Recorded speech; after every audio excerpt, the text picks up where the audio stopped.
All right, my friends, welcome back to Hermitcraft.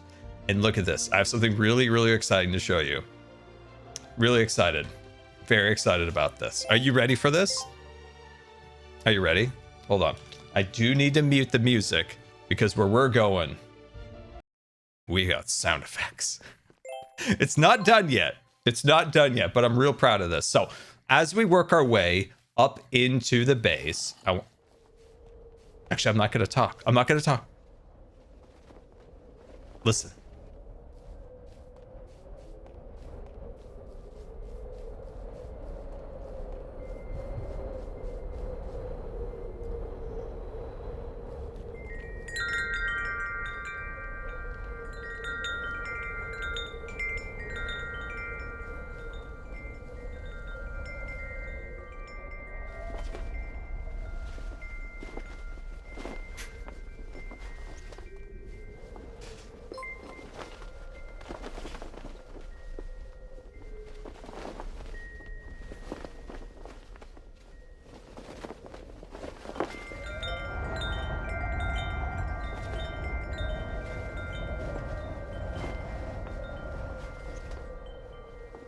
Anyway, I'm really happy with this.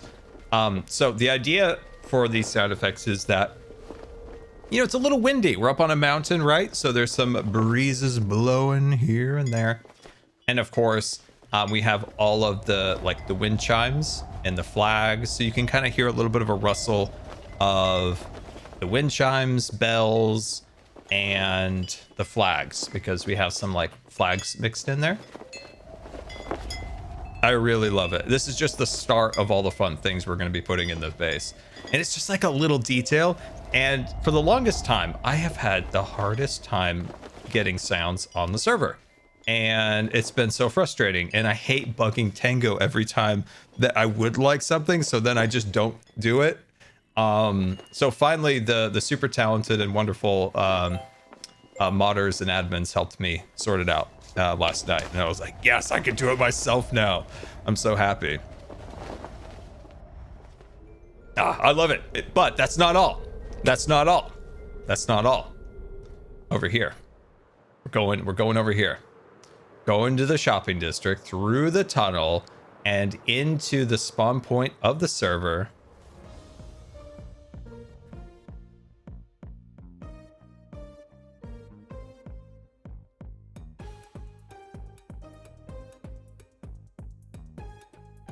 Subtle music.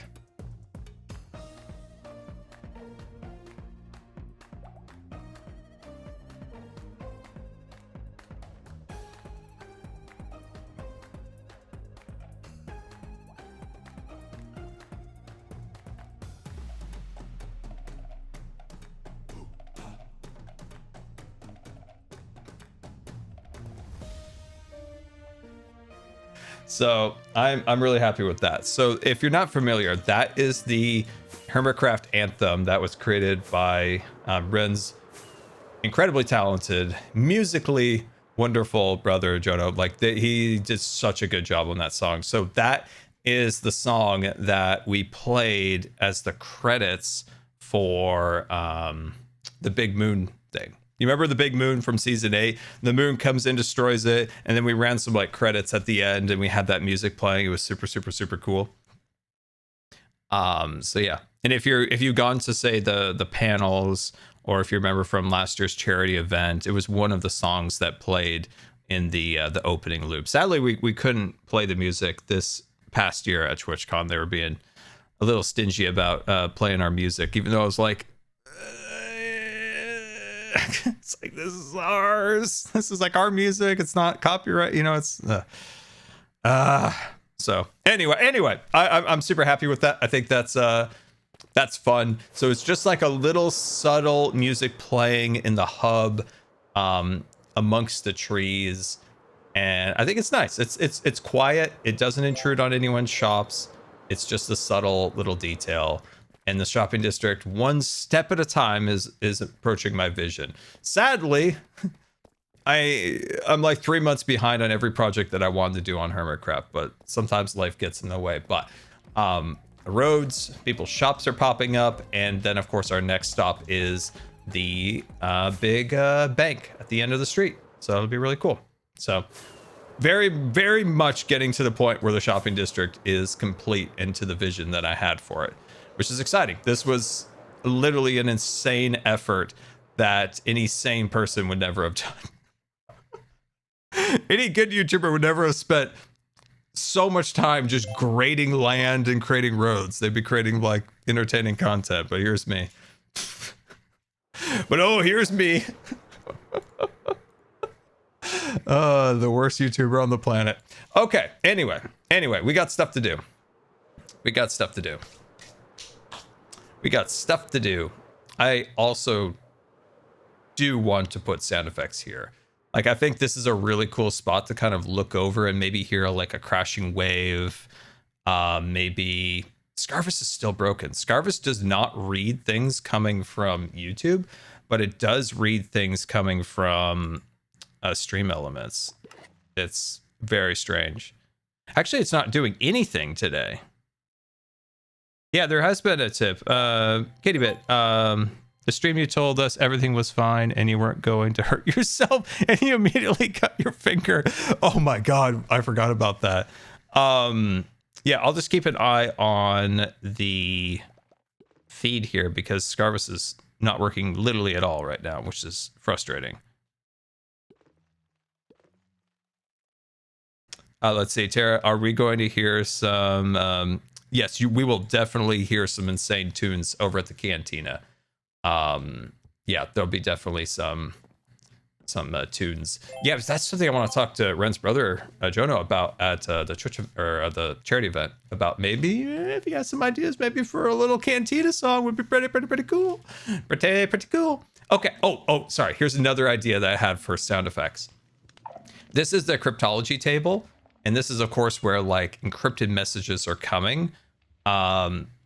Once we get further into the base, like that story will evolve and come together a little bit more. But I want to, in this area, have like another record player playing.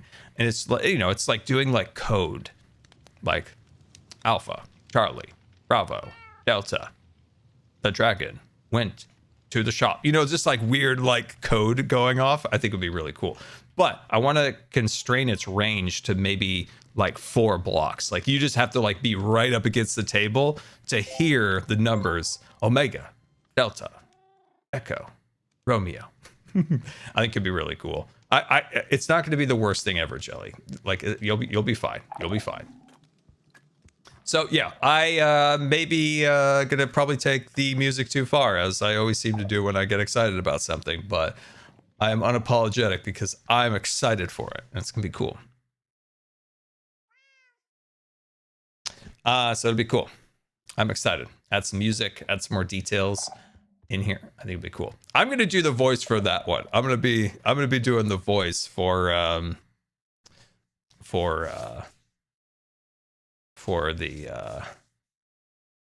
So it'll be Scar's voice.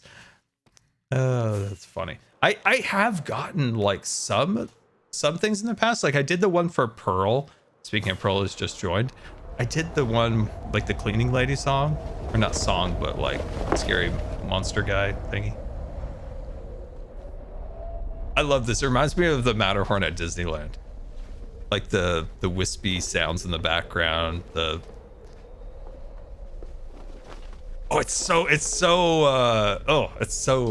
cool. Anyway, we got stuff to do, guys. We got stuff to do. Oh gosh, hold on. Hold that thought. Look at the cloud up in the upper level of the mountain. Look at that. See that? Yeah, you want me to do the chest monster that tried to attack the cleaning lady?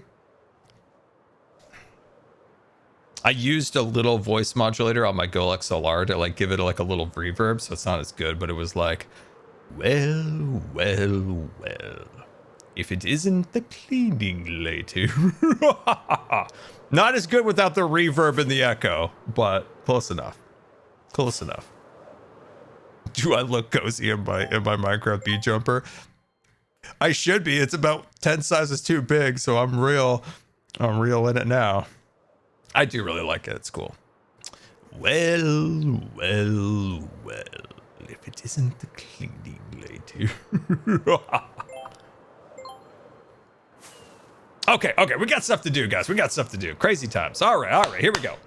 All right, we've got to bring villagers to our base. Didn't you do the Audible ad for Green? Yeah, I had a little segment in that with him and Mumbo. That was fun. I was the self-help guy.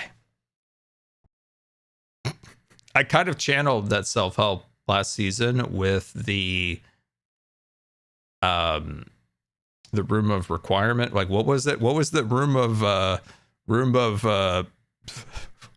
what was the room called in when we exiled people last season? The comfort room. That's right, the comfort room. That's right, the comfort room. It was not the brainwashing room. I was giving comfort to people who had been exiled from Hermitcraft, and I was giving them joy and comfort. So yeah. Like, once again, guys, I have no idea what Scarvis is doing. Like, it's a mess. Let's see. Liz, you Splash, thank you so much for the tip. Scar, I heard you were down and wanted some love and positivity your way. You're also my husband's favorite streamer. Take care of yourself, and we'll always be. Oh, what a nice message. Thank you. I appreciate that very much. Very much. Yeah, this is annoying that Scarvis isn't going. This is frustrating. I'm sorry, guys. Beyond excited to hear you are consulting on the Minecraft world. It's my local theme park, dude. That's awesome.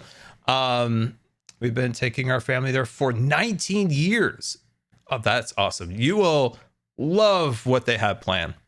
Oh, you'll love it.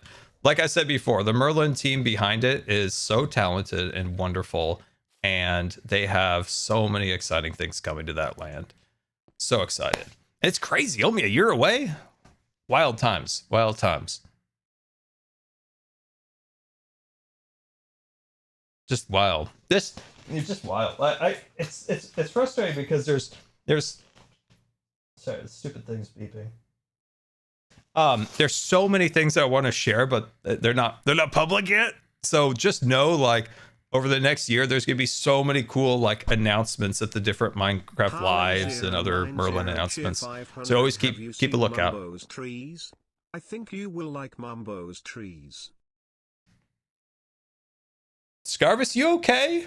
You okay, Scarvis? Because you haven't been around, and now you're around, and now I'm worried more about you than I was.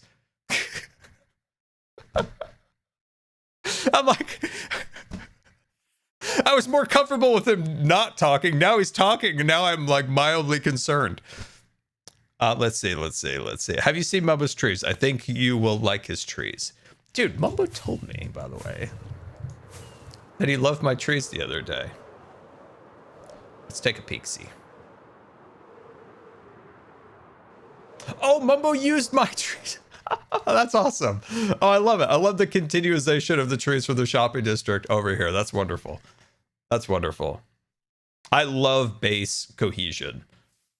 I love it. I love it so much. I love both the contrast of like everybody's unique creativity, and then when there's elements that blend through from base to base. I love that. I love that. It just tickles my like theme park biome land story transition and how much I love it. That's really cool. It's like with Green, like our landscapes kind of blend together. We're using the similar color palettes, so it's not like wildly jarring. But then on the other hand, like Pearl's is quite a bit different than mine, but they share like a basic elements that, even though we're uniquely different, they flow very nicely together. So I think that's really cool. And then Cub, of course, has his fun Nautilus course down here. That's nice. So yeah, that's cool. I love that. Man, Mumbo, I can never say enough nice things about Mumbo. Mumbo's transformation into one of Minecraft's best builders is something that needs to be studied and documented for eternity. I think it's that I love small, detailed builds. Those are what I love so much in Minecraft. I think small, detailed, story-driven builds are one the most complicated and difficult builds to do in Minecraft, and they're also often the most underappreciated. I mean, it's so easy to make some just massive monstrosity, but making small, detailed, story-driven builds, that's where it's at in my head. I mean, everybody's got their own preferences, of course, but I'm just saying that's my preference is like this. I love this so much. I love it so much because you can see there's so much story here. There's so much story. You have the windmills. You can see this is kind of a tinkerer, as Mumbo is in his storylines. Down here, he's got his workshop. He's got all sorts of bits and bobs and things moving around, and I love it. I love it. I love it. He's done such a great job with this. And you know, even like say, I'm gonna go see B-dubs for a minute. I think it has a lot to do with him expanding his visual library through travel and new experiences, and practice, of course. Yeah, very much so. Very much so. We've talked a lot about the visual library. Learned that from Feng Zhu. One of my hugest inspirations when starting, like, kind of down a creative path. Did I just drop something out of my inventory? Something just flew out of my inventory and I don't know what it was. I don't know. I don't know what that was. I don't know. Something flew out. So, something I want to appreciate real quick with B-dubs is that there are two types of storytelling, and I really want to explain this appropriately, because last time I tried to explain it, it sounded like a 5-year-old just banging on a trash can. So I'm going to equate this to theme parks. You have two styles of theme park attractions. You have a Pirates of the Caribbean, and you have Little Mermaid. So Little Mermaid is a book report. It is beat by beat, story-driven attraction. Then you have more of a ethereal attraction, like, say, a Pirates of the Caribbean, and you're kind of going through this area, and it's not hitting you over the head with a book report detailing like every small detail about a character or their backstories, this and that. You're going through and you're just kind of experiencing the world around you, but it is so detailed, so immersive that you are sucked in without being force-fed a story. Does that make any sense? I know I've explained this clearly in season 7 back when I had a brain, but I hope that makes sense. And yeah, somebody mentioned here, experience versus story. B-dubs' worlds are an experience to travel through. There's never like a really big, like, I'm this particular character. And not to say any one of these is a bad, but B-dubs excels at experiences. So I wanted to like shout him out in this method. He accelerates in experiences. You are experiencing such a cool environment when you walk through a B-dubs area, and he doesn't need to like tell much of a story because the landscape tells the story for it. And it's so cool. Like, it's so immersive. And when you walk through here, you just kind of feel very immersed in a really cool experience. And it's cool. Like, my base is very like story. It'll become more evident later on, but this is a good example of an experience base. And I love it. I think he did such a incredible job at that. Like creating a place, creating a moment there. It's really, really cool. And it's always like so perfectly. I think one of the things too that B-dubs does that I always really appreciate is another aspect that's very, very difficult in Minecraft is proportions. Proportions are the new frontier in Minecraft in a lot of ways. When you see something that is appropriately proportioned, you feel it. You don't know it, you feel it. So, pretty cool. Alrighty. We got to get ourselves a villager. We need to get ourselves a villager. Because, well, actually, we need two. We need two. For reasons, we need two. And then we can get our villagers going. Our villagers are mostly for storytelling. They're mostly to create, like, a setting in the area, because a lot of the base is going to be like a bazaar market. Hey, hold on, listen.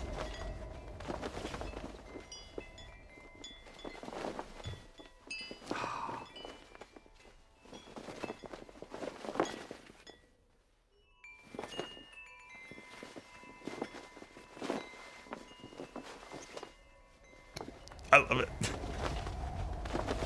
I know I already showed you guys this, but I love it. It just, it changes the way I perceive this area.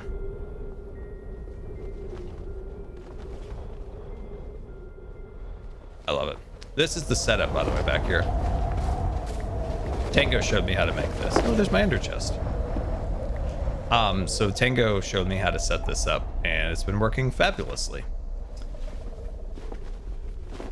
Can I place that down? There we are. Okay, so in this area, I want to do both a bit of armor standing when it comes to the inhabitants of our spaceport, but I also want to have villagers, because villagers are going to be moving around creating energy, and that's what I want to do with that. So the question I have for you guys, where can I find the Arctic villagers? We need Arctic villagers. And we need to get some supplies, because we're gonna go try to find one. This is probably gonna be a disaster, I'll be quite honest with you, but we're gonna do our best. We're gonna do our best. Docks area, huh? You know, that is not too far away. We can maybe manage that. Okay. We're gonna try two methods. We're gonna bring a Ghast. We're going to bring a Ghast with us, and we're also going to try to do the old-fashioned boats and elytra. And I'm going to need to grab some materials. Let me turn the music back on. And once again, Scarvis died. We mourn his loss. Christmas, thank you for the 109 month subscription. Very much appreciated. Absolutely incredible. Absolutely incredible. Stealing from Doc.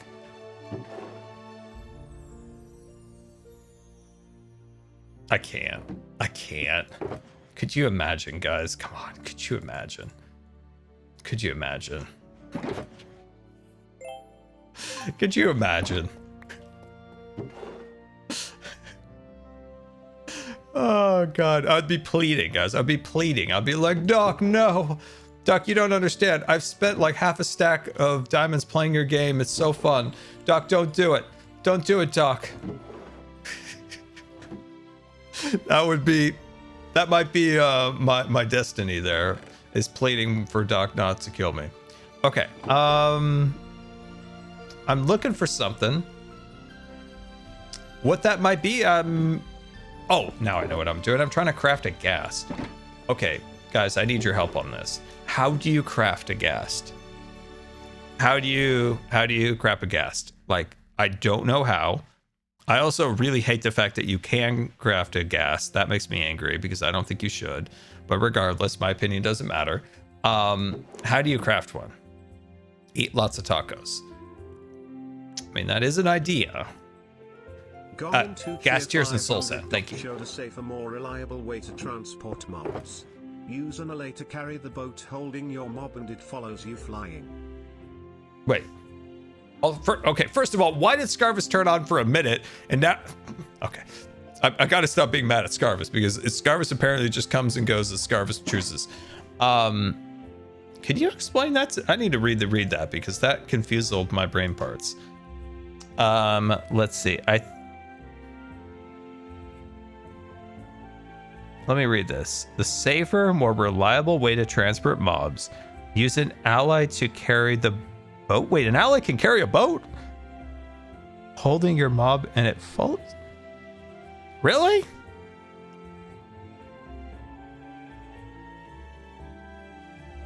Is that a thing?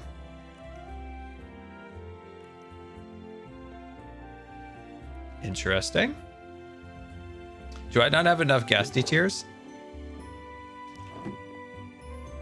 Ah, there we go. Sweet. Okay, grab one of those fellas. Nice. Okay, nice. Is that really a thing? He was using allies to carry. I'm not even sure how to even set that up. Can somebody send me a diagram? Can somebody send me a diagram? I'm not even quite sure. What an idea. Thank you for telling me that. Like, I'm very confusal at the moment over it, but I'm quite intrigued. I'll say that. So what is that? Do I have any more? Yeah, I could grab some later. Man, sometimes when you're going through here, you just find like random boxes of like good loot. Like, look at that box. Look at all the good stuff that's in that box that I just randomly had stuffed in here. You know, there are the benefits of being a disorganized person, and one of them is surprise loot. Sometimes you find something that you thought you didn't have or you thought you lost, and you're like, what a great day. What a great day. So it's me, an ally, a leash, a boat, and a village. Connect the ally to the boat with a lead, then it will carry anything but a hermit. Test it out first to get comfortable. Connect the ally to the boat with a lead, and then carry anything but a hermit. Test it out to get... Okay. All right. I don't have an ally friend, but we're testing that out today, guys. We are testing this out. What did I name my droid?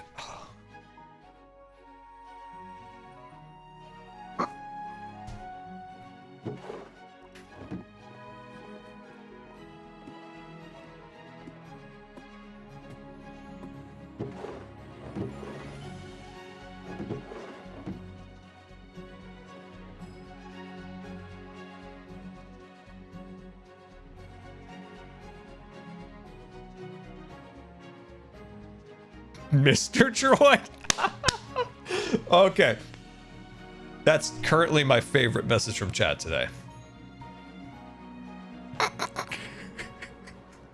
No, I can't call him Mr. Droid. Oh, God. Do I have to call him Mr. Droid? Oh, my God. Oh, my God. Is it now just Mr. Droid?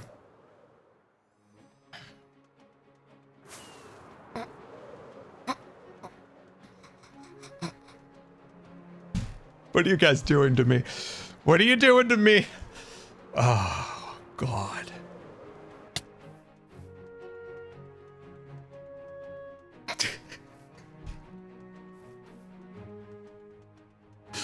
Oh. He's now Mr. Droid. Oh, God, what have you guys done to me? That is so funny. Okay, so... I am a man of the people. I am a man of the people. So I will consider it. It's Mr. Droid. I love this right now for where Green's at. Because when you look at this, it looks like a mess, but you know when it's done, it's gonna be amazing. That's why I love construction sites, because you see all the dirt and all these things thrown around, and then you like envision like, man, this, and once that's done, and here it's gonna be woo. I love this phase of Hermitcraft when things are like torn up and like in the process of coming up. It's one of my favorite phases. One of my favorite phases. Alrighty, off to docks. Off to docks. Keep it weather eye open, mates. There be clowns about. Each cheer 500. Would you rather be stuck in a virtual world of Call of Duty or be stuck in Detroit?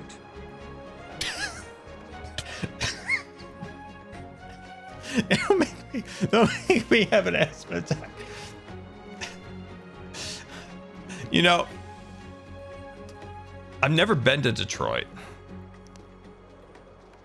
I've never been, but, big but coming in here. I've been introduced to the wonders of Detroit pizza. Might consider Detroit. Might consider it for the pizza. might consider. I've never been there. Like, I have almost no concept of that area of the country, to be quite honest with you. I am such a West Coaster, and I have visited that side of the country a grand total of 0 times. That I know next to nothing other than Zach from Gamers Outreach, the founder, talks incredibly highly of their delightful pizza. And I am a man of, I am a sucker of the pizza world. Eating may make me very sick, but sometimes you just gotta try it. You gotta have a little bite. You gotta have a little bite here and there. You know, you gotta do it.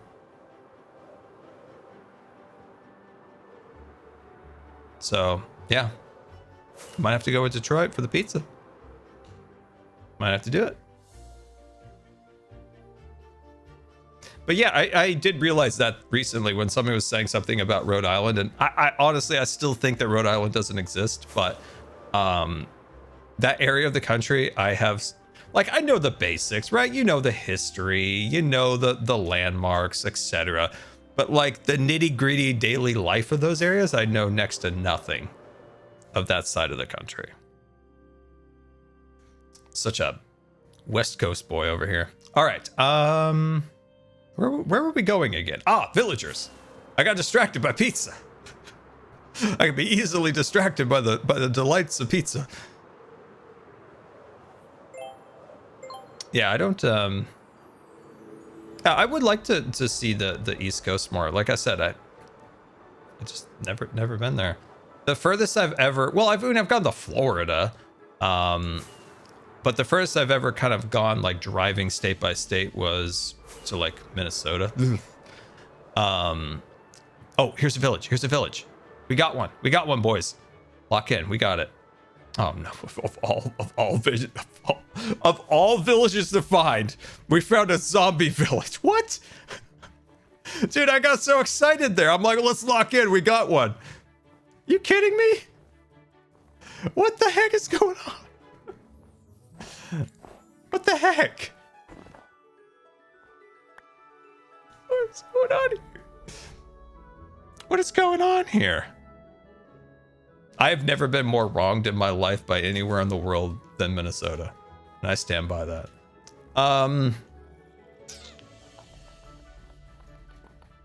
Okay. Well, this is unfortunate.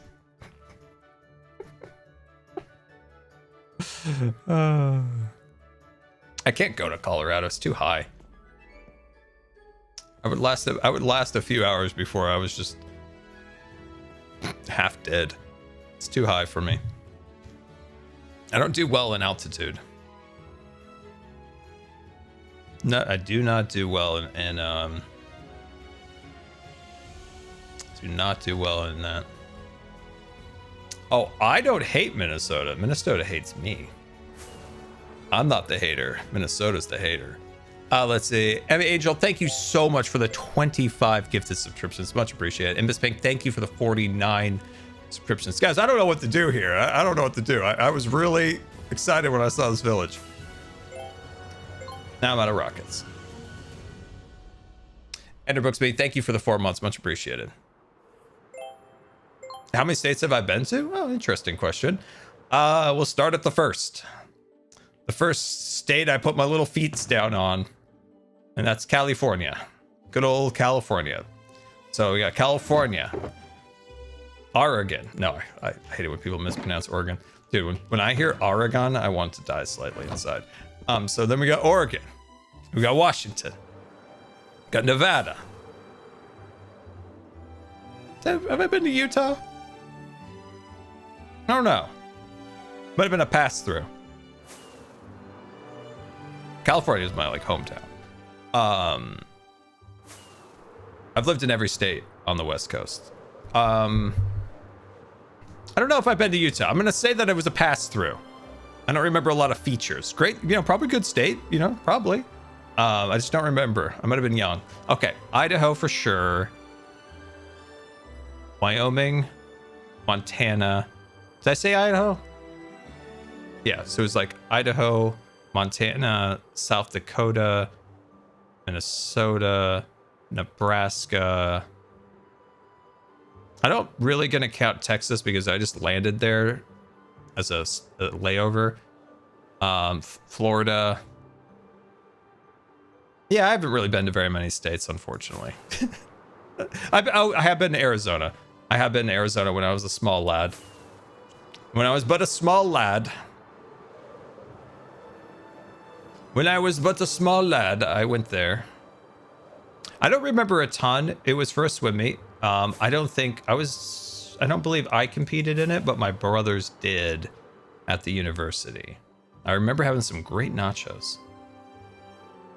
And for whatever reason, my parents and I flew on Southwest, and my two other brothers flew on another airline. They flew on like I can envision the logo. It was kind of like a Southwestern-y logo. It was something W, Western something, if someone remembers. I don't know why, but I don't know why we split up. I have no idea. American Western? Maybe that was it. I can remember the logo. I don't remember the name. Remember they had some delightful peanuts. Northwest? No, definitely not Northwest. No, it was more of a Southwestern airline. Back when we had more choice in life and there was not 3 airlines that dominated everything. Okay, this is a taiga. This could be promising. Where did I get the hoodie from? Cool Shirts. Love it. Hey, hey, hey! Oh, come on, right on the edge of where... Come on! Why is the bad luck today? What is happening? Oh, these are just stinky normal villagers. Back again. Wook, do you rather eat sprinkles of belly button lint or eat frosting of spoiled cheese cream? Wait, hold on. Let me reread that. Was the word belly button spoken there? I'm back again. Would you rather eat sprinkles of belly button lint or eat frosting of spoiled cheese? I think the spoiled cheese would taste worse. Gonna have to go with the first one. Gonna have to go with the first one. Gonna have to, because you know it. You know, search your feelings. You know this to be true. That cheese is gonna taste nasty. You just kind of have to get over the weirdness of the first one, and then you're okay. Man, this dude can talk to sheep. Yeah, that's awkward. I don't know if anybody knows he can speak to sheep in the village. Must be his little secret. Okay, this is just such a tease. Look at this. Look at this. It's on the border. If this was just right there, we would have the villagers we need. I need villagers with fancy coats. They were conspiring. They were absolutely conspiring. Okay. By the way, I did see Jelly new baby variant yesterday. Pretty cute. Pretty cute. Okay, this is definitely not the way we need to go. Okay, this is a huge disaster. This is a huge disaster. I don't know what to do. I don't know what to do.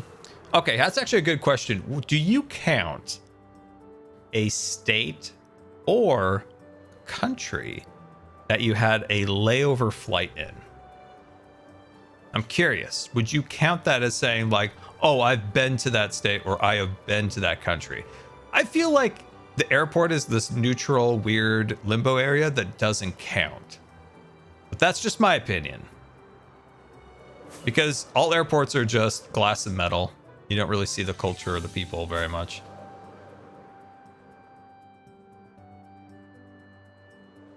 Technically, especially if you're in our country, unless you go through passport, you don't even get the stamp. Gong into cheer 500 unpopular opinion, go back to the border village, kidnap 2 adults, take them across the border and make babies. Who am I making babies with? I'm confused. Let me reread that. I got confused there. Okay, go back to the border village, kidnap 2 adults, take them over the border and make babies. That is some conspiring there. That is some conspiring. I like that. I like that. It's like somebody's been over here to get some dirt.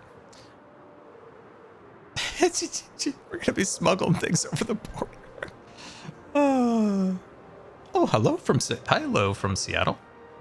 The heck we got coming out over here? Guys, we're experiencing all sorts of strange stuff today. What is this? What is this? Peculiar to be sure. Wonderful. Crazy. I don't know what that is. Doc needed blue maps for his game. Oh, nice, nice, nice. Okay, I don't remember. Okay, I don't remember where that village we were at that I'm supposed to smuggle people across the border at. I'm just hoping maybe there's like a couple villagers just chilling in a corner being like, yeah, we lost the village, but we're still thriving. Okay. All right, there's nothing going on there. Hey, how about that villager that Doc had you guys told me about? Remember that one? Remember when we talked about that earlier? Remember? Anyone remember? Earl Ryan Burls, thank you for the prime, much appreciated.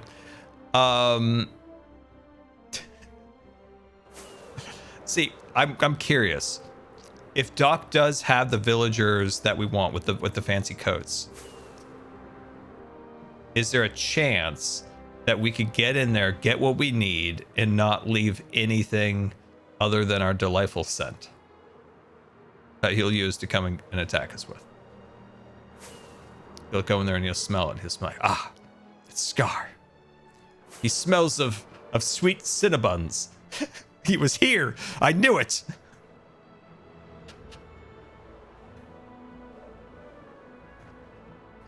I don't know why my scent that I leave behind is a sweet Cinnabon.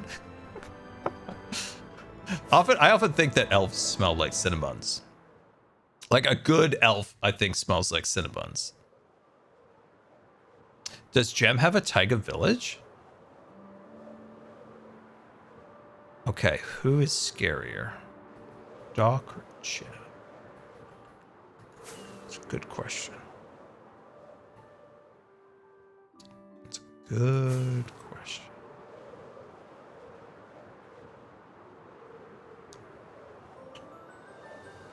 Good question.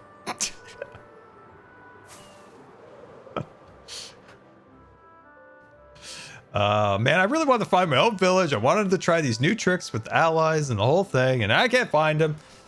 Yeah. Oh, somebody mentioned a second ago I was going to talk about the farm. Yes. So I've been wearing the bee guy here in honor of how excited I am for Doc's Revenge. Takes years. That's funny. That's funny. Wait, we got something? Oh my god. I was really hoping. I don't know why that I saw hope from like a light, and it turned out not to be what I was looking for.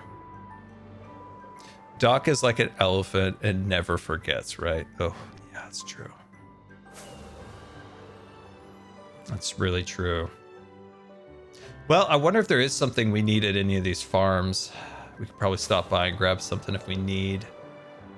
You know, these are out in the seas, and Hermitcraft is bound by the laws of the sea. And if you're not there to defend your farm, then it is open seas, as the seas rules the land. This is delightful. I like what's going on here. What have we got here? I'm sure this complicated farm has all sorts of delightful things.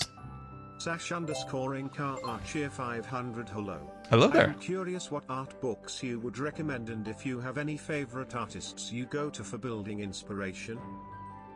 That's a great question. That's a great question. Wish I had my pirate hat.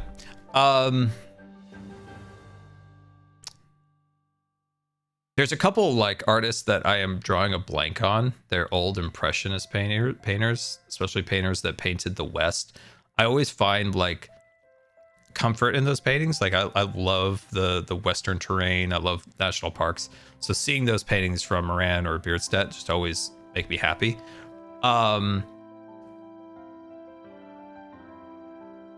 Those are good ones. I also get a lot of inspiration from, as you probably could imagine, like Imagineers who created Disney parks, because those artists, especially say like a John Hench, a Herbert Ryman, Mark Davis, Ex Natencio. 500 on the border between Joel and Gem's base. There are tiger villagers Joel put in a hole in case someone ever wanted them. Really, Joel? What a guy. Okay, I'm gonna go over there. And somebody did. Okay, we're going over there. You have Harriet Burns, Bob Gurr, Alice Davis. There's so many cool artists that often people just dismiss it because they're like douche.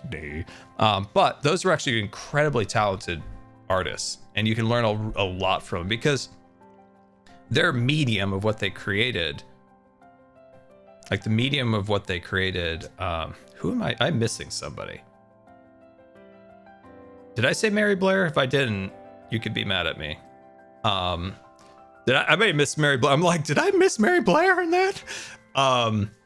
Like the things that they create, because they had to, especially in those days, they were inventing the form of what they were creating, right? Like they were creating that, and just learning on how, like, Mark Davis, who was a master animator, translated to creating like three-dimensional theme parks through his art is just it's really cool. Those are people I always appreciate. I also love Ralph McQuarrie. Like Ralph McQuarrie's art is what inspired like an entire new evolution of sci-fi. And I feel bad because I forget people's names all the time. Ralph McQuarrie's contemporary at Lucas, he's still there. He's who designed the Naboo Starfighter. What is his name? It has slipped my mind, and I love this man so much. I watched it literally a week ago. I watched a long video about him and his work over the years. Oh my God, what's his name? What am I forgetting? I can picture his face. I see his face right here. Help me, chat. You're my only hope. Chat, I really need your help. I see him. I can hold him. I can hold him on a pedestal because I love I love the Naboo Starfighter. What is his name? Cheer 500, I broke my arm. Dun Chang, there we go. Let's go. Emergency surgery. Shout out to Scar and the other hermits for keeping you sane. Dude, I'm so sorry that happened. Oh, you're out there having fun on your board. You jumping, you're looping, you're swooping. Oh, I'm sorry to hear that, man. Yeah, we'll be thinking about you. Hopefully you recover from your surgery and you get back on your get back on those wheels soon. I'm sorry to hear that. We're thinking about you. Yeah, Doug Chang. I love some of the stuff Doug Chang's done is so cool. There's a video that he did with the junkyard guy. Shoot, not junkyard guy. What am I thinking? Mythbuster guy, not junkyard guy. Why did I bring the junkyard? Where did a junkyard come in with Mythbusters guy? But they did a video. Adam Savage. There we go. Where did the junkyard come in? I have no idea. Those two did an interview and they went into Doug Chang's office. And I'm a sucker for like being a peeper. Okay, that sounded wrong.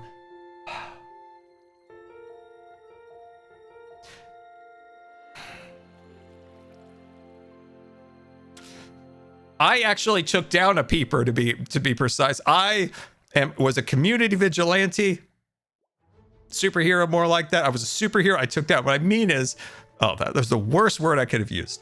What I meant was that I love looking in the background of people's offices. And Doug Chang had so many cool things in his office.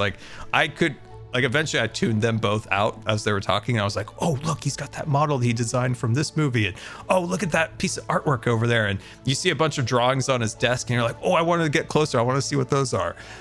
No, I'm not peeping. I'm just scarred. I never, no, stop that. Stop that. Stop that. But yeah, no, that's the worst. I can't believe the things that come out of my mouth. I just, oh, it's pirate law, guys. It's pirate law. It's pirate law.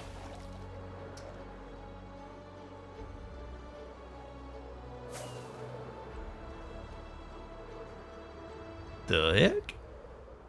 Anyway, peeping times of Scar, guys. I just love seeing people's offices because they're such a interesting extension, especially an artist's office. It is such an extension of themselves. It is like an appendage of them, and it's cool to see how people think, and you can often really understand a person by seeing their workspace. And if you saw mine, it would make a lot of sense. It would make a lot of sense, guys. It'd make a lot of sense. So yeah, I that's why when I watched that video, I was like so fascinated on his office because you could see like all these cool things back there. I was loving it. There's so many great artists that I'm missing. I often mention people, say, from Lucasfilm or Imagineering or Disney Animation or Pixar, because that was just the field that I wanted to be in. So I learned every single thing I could possibly learn about the people in those fields, how they started their career, where they were, where they're going, how they were educated, were they self-taught, where did they go to schools, you know? So like a lot of that's very ingrained in my head, so I could rattle those ones off. Okay, I'm looking for Joel's secret stash of villagers.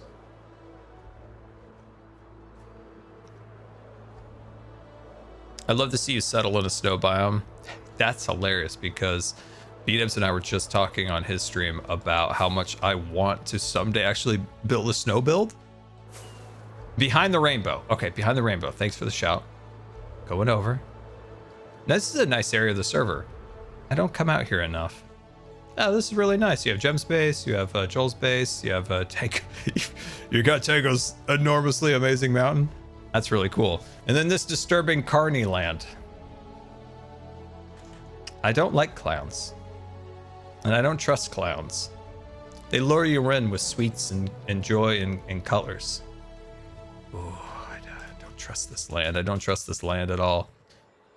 Okay, so you're telling me there's some villagers hanging around here. There's nothing normal about this land. He'll tell you it's normal. He went to clown school. I could sniff it. I could smell it.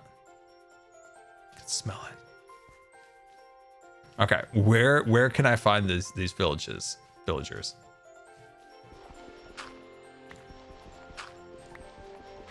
Nothing. I was hoping there's gonna be something down there. Nothing. Gosh darn it. You say everything's normal until everything's not. That's the thing. Until he puts you in a stove. Nothing. Towards gems. Okay, so this way. Oh, okay. Hello. What?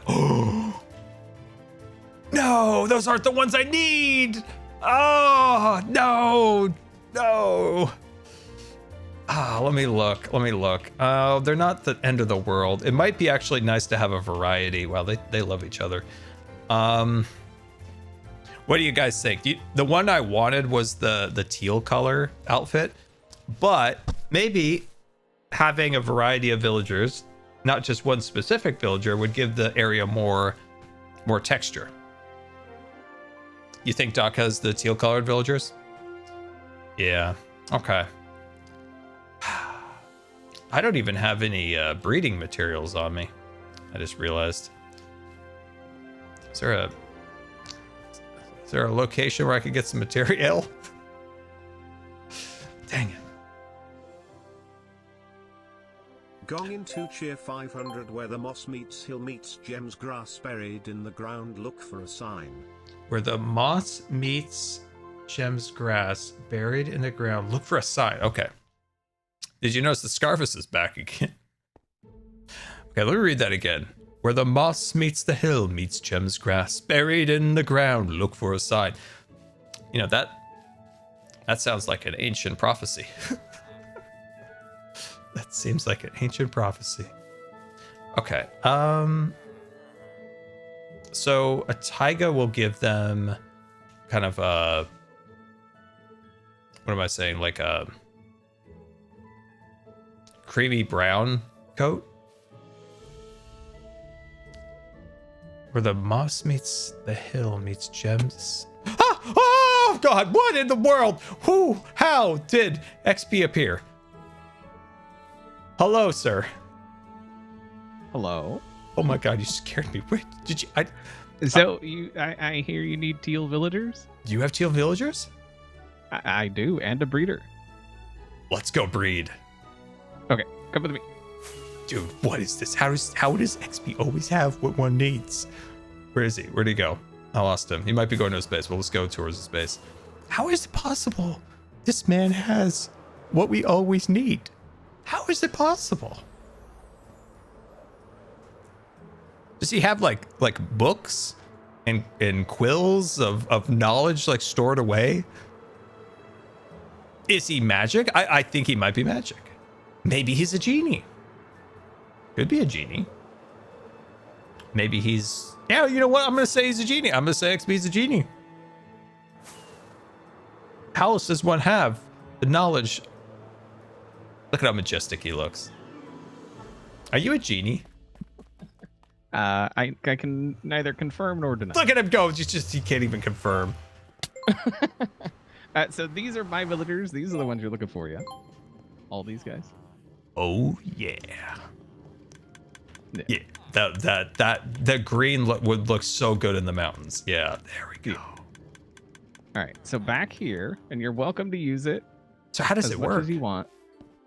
If you just come back here. I have fallen in a hole. Yeah, not down there. XP, I'm so lost. XP, I am so lost. There's stairs. XP, I'm going into the walls. XP, I'm going into the walls. No. I'm in the walls. You gotta. I fixed the walls and now I'm stuck. XP, I found one of your guys. Right here. Oh, there was a wall. I know, but there was a copper golem. Yeah, he's doing stuff. He's busy at work.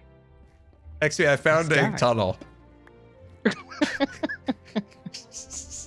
You're breaking all the things. Come on. Okay, how do we get out of here? Actually, it might be easier to go through the pipe. Yeah, like this one I just broke on this side.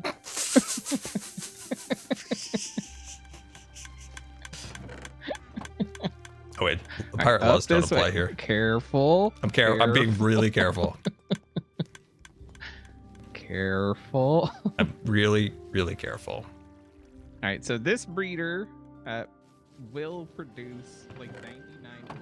Wait, where? Hello? Oh, sorry, I got distracted. Sorry. Okay, what were we saying? All right, this breeder will produce those guys 99.9% of the time. And now you're a breeder. I am a breeder. Yeah. And look, then I'm trying to understand. Okay, so so I just need, man, it's been a while since I actually worked with villagers. I just need to give them like carrots, bread. Carrots or bread or like, yeah. And I have a bunch of wheat that you can use as well. Okay, and then just give that to them, and then the beds are already here. Okay. Yeah, I forgot how to do it. They drop down, and then you can just put a cart here, and it'll go down and come back up with. There's two here that well, these are already farmers, unless you're. Yeah. What is the rail? What's the rail do? And so if you put a rail or a cart like here, it'll come down, and it'll pick up a villager through the corner, and then come back up. Oh my God! There's a whole operation down here. Oh yeah, there's a bunch down. Help yourself to the ones that are already there. If you'd like. Oh, okay. Oh, dude, that's so easy. Thank you, XP. What the heck? Oh my God, And you're just my guardian angel here. Dude, I was circling like a lunatic talking about peeping, getting nowhere with life, and you're over here got a whole operation. And then if you want, you can like take them that way. and then the nether portal's there, or whatever. And then the hay or wheat is in here. Oh, nice. Nice. Oh. And then there's carrots there's on the some other stuff. side. I would suggest using bread, just because it's better. Okay. Sweet. Nice. Thank you. Yeah, I don't want to take many. I just need 2 to start getting started on. Oh, you've got like a display cabinet. I can look at all their different coats. It's all the same. Yeah, all the same guys. Okay. So that's the cleric.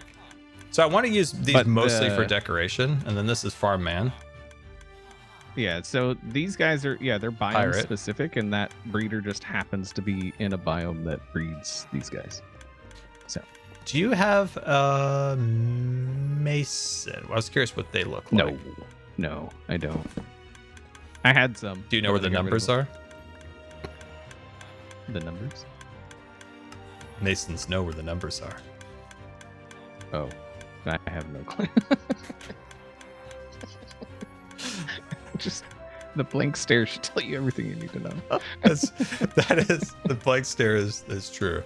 Okay, thank you, XB. I was following prophecies trying to find villagers a minute ago. No problem. And like I said, the portal's right there. So, and I got a bunch of iron if you need carts or. I got some supplies, so I think what I'll do is I'll take them out. Where's the closest air? That made no sense. Where's the closest exit? It would be so you'd have to take them like up the stairs here, and then up the stairs and then out. I don't have a portal. Oh, okay. I'm not really a nether man. But I guess you could bring them out this. It's pretty spawn proof here. Yeah. I know you're not accustomed, but yeah, stuff shouldn't spawn here. Mr. XB, I'll follow me, XB. I will show you the most lit up area, and nobody's giving me no credit. Nobody's giving me no credit for this. Wait, which way? This. Oh my God, I'm so turned around. This way. This way. You come here, Mr. XB. Oh my God. I'm gonna show you, which everybody thought. Oh, Scar and his non-lighting up things. I'm gonna show XB. XB's gonna just mind blown in about 4 seconds here. Okay, well, I mean, it's gonna be a little dangerous up here, but that's for aesthetic purposes. Yeah. Right. Okay, come on down. Okay, maybe not right there. Okay. Let's try another spot. It's got to be a hollow spot around here somewhere.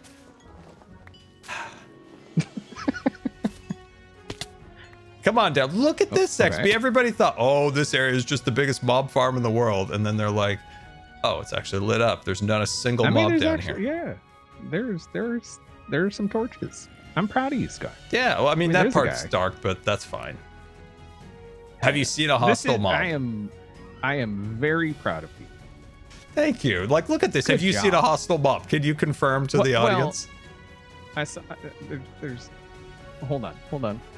Well, we don't go down. Oh, that one's a fluke. Oh, there he is. Hold on. I won't see any here in a second. Aha!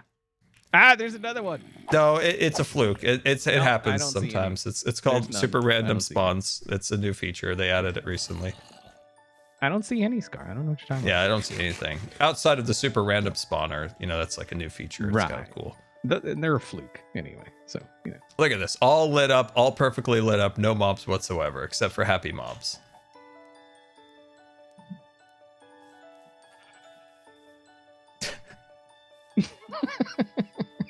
Were we just shooting for fun? Just practicing? Yeah, I just gotta.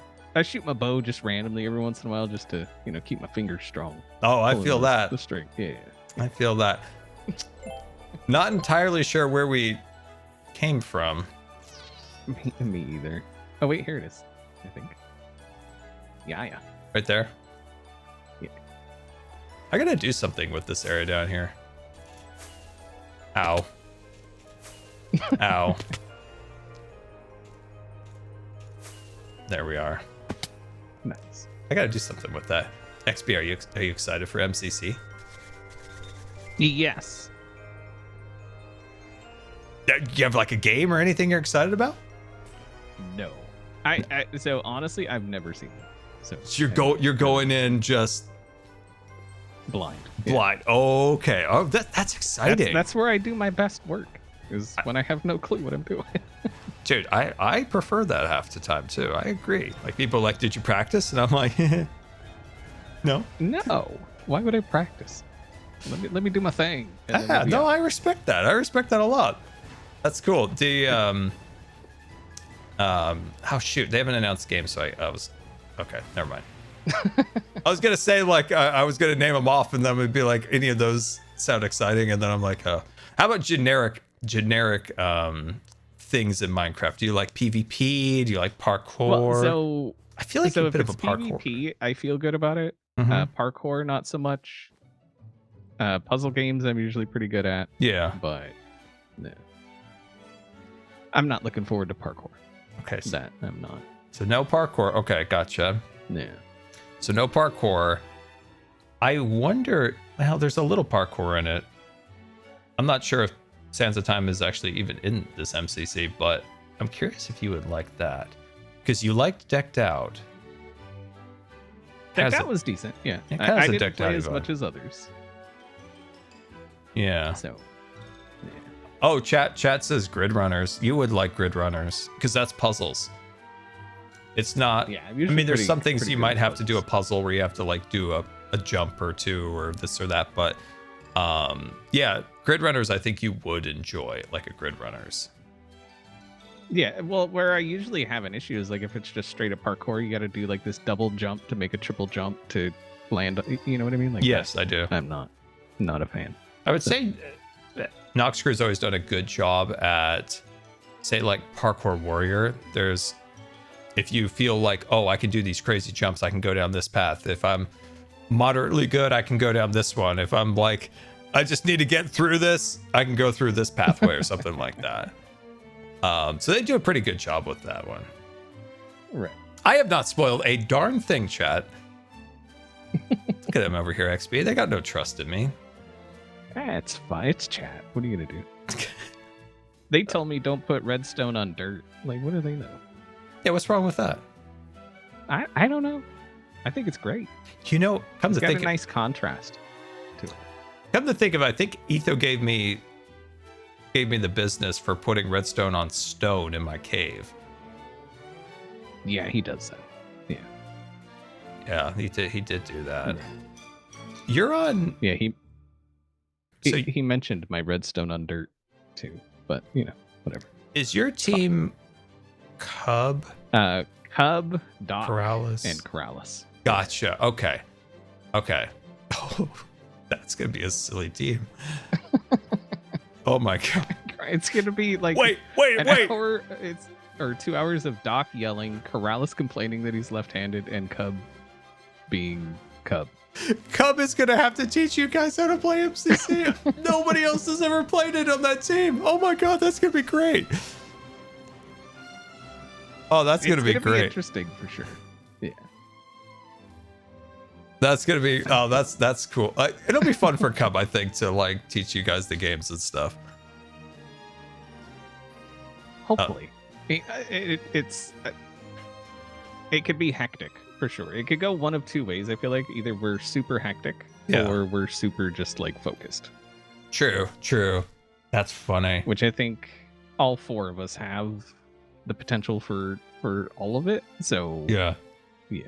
I played a game. This was, man, I think it was like the first year I joined Hermitcraft. So what, like 2016 when we did Hermit Wars? I was on Corrales' team. I think it was the first time I ever interacted with Corrales. It was so funny. So Corrales will be hilarious, I assume, for MCC. Yeah.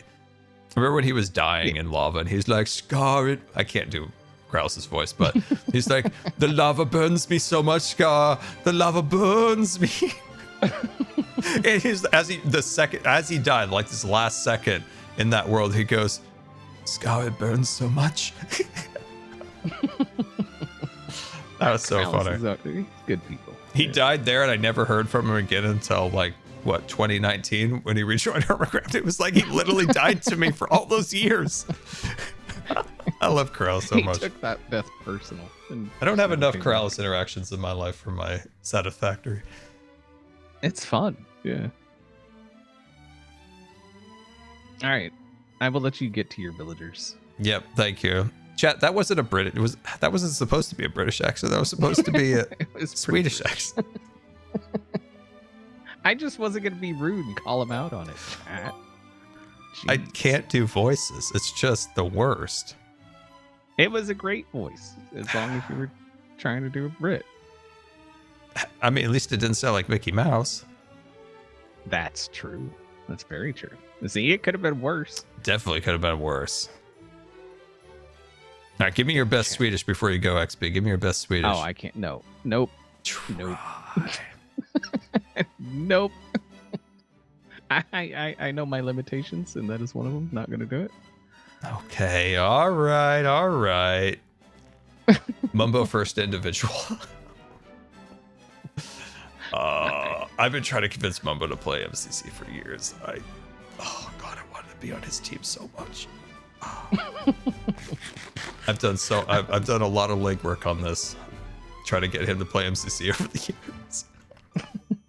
I'm sure there'll be a lot of highlight reels. So I will it's be fine. watching them late at night after the event. I'll be like, I need to know what happened on your team and their team. It should be fun. I'm looking forward to it. Yeah, it'll be fun. Lots of fun stuff that makes it special for Hermitcraft, so that'll be cool. Right. All right, XP, thank you for the help. I appreciate it. Yep. No problem. Off to breed. Wait, do we need? I feel like we You need. don't need to breed them. You can just move them. There's a bunch there. Take as many as you want. Can you lure a villager? Doesn't follow anything, right? It doesn't follow you holding emeralds, so No, you can kind of chain like workstations and stuff. And yeah. they'll kind of follow those as long as there's no other workstations in between. Okay, I should go get some rails. I need to get some rails. I don't have enough monitors to watch. That's funny.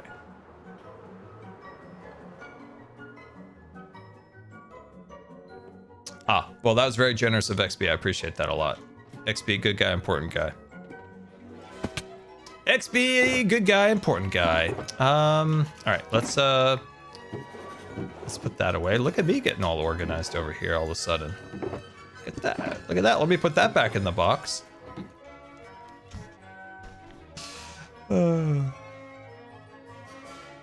Mumbo's voice gets high when he's stressed. It does, actually. That's true. Dude, what was that? What was that, like, deranged video I watched of Mumbo and Tommy? That was a trip. That was a trip of a video, and I appreciate that video. That was something. That was out of left field, and I enjoyed it. It was a banger of a video. That is true. Dude, Mumbo pulling out that big old puffy jacket. He made Tommy look like the kid from the Christmas Story when his mom like wrapped him up and he couldn't move in the big jacket. What was I doing here again?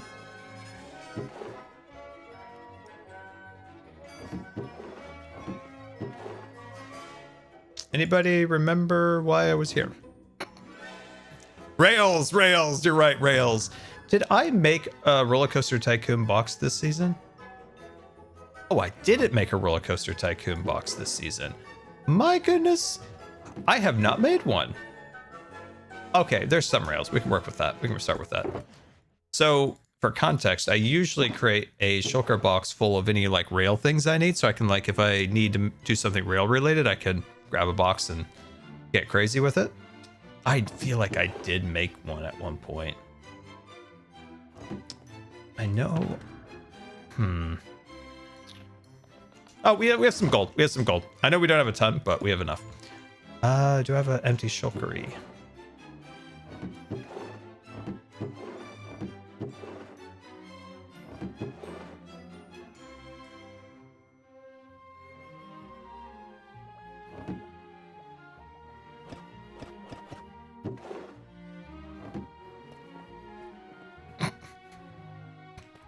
Guys, I can't name it Mr. Robot or Mr. Droid.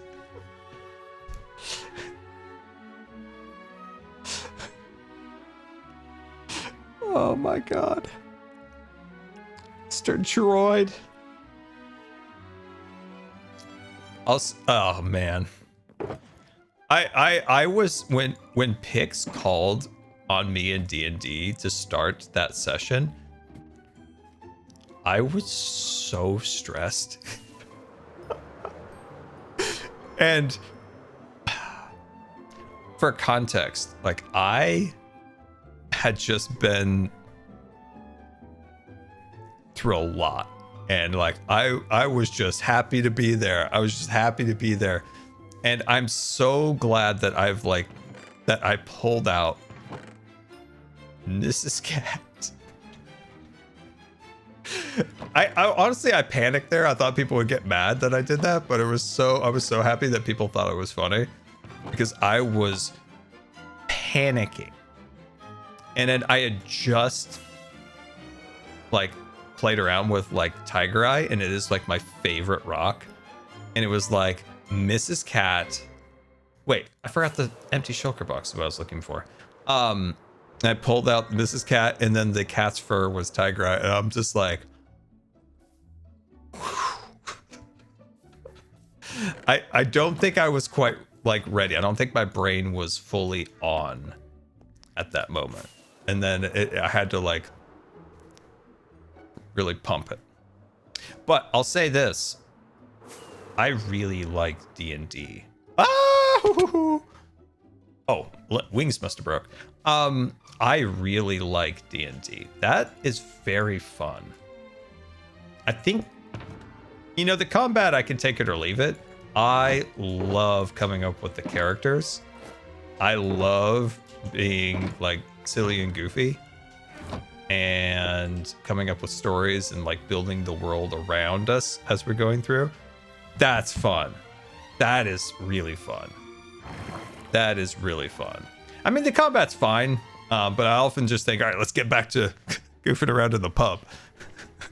I want to see Graham do a backflip and, you know, Jem steal something from my pocket. And Bro going, roar. I love it. My peak for it was when I gave Bro his backstory on like the room that he was in. And I'm like, for a dwarf to enter adulthood, they must carry. I think I refined this later on. I don't think I was, because it was all like immediate improv, just like whatever my brain spat out. But I think later I refined it, that the portraits on the wall represent a young dwarf going into adulthood by raising their mother and father above their heads. And that's how and then they commemorate it by putting a portrait of this scene on the wall. So it's like Brosif, Impulse Mr. Brosif, whatever, has this like mother and father, and they've risen him above his head. And if they collapse the dwarf down, then, you know, they gotta you know, hit the gym. They gotta hit the gym. Scar yearns for Roblox roleplay games. I don't know two things about replay or Roblox or whatever it's called. I don't know anything. I think I saw one time Jimmy playing it with Grian, and that I was confused. The characters look like somewhat Lego characters, and there was some tomfoolery, and I was very confused. Very, very confused. Very confused. I'm sure it was a funny video. I was just very confused. Which I often am. Korean never went back. That's so funny. Oh, that's so funny. He never went back. Oh, I like that. That's really funny. He never went back.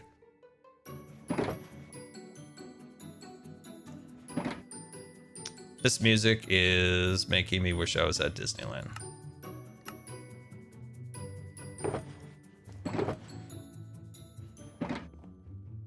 I gotta say,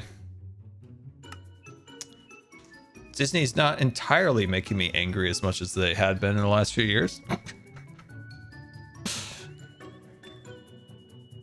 Not as mad. I would say that they've actually made a few decent decisions lately that I was like, hey, nice, you did okay. Like I've always said this. I will, call them out when they do something dumb, and I'll call them out when they do something good. And they've actually done a few decent things lately, and I'm like, okay.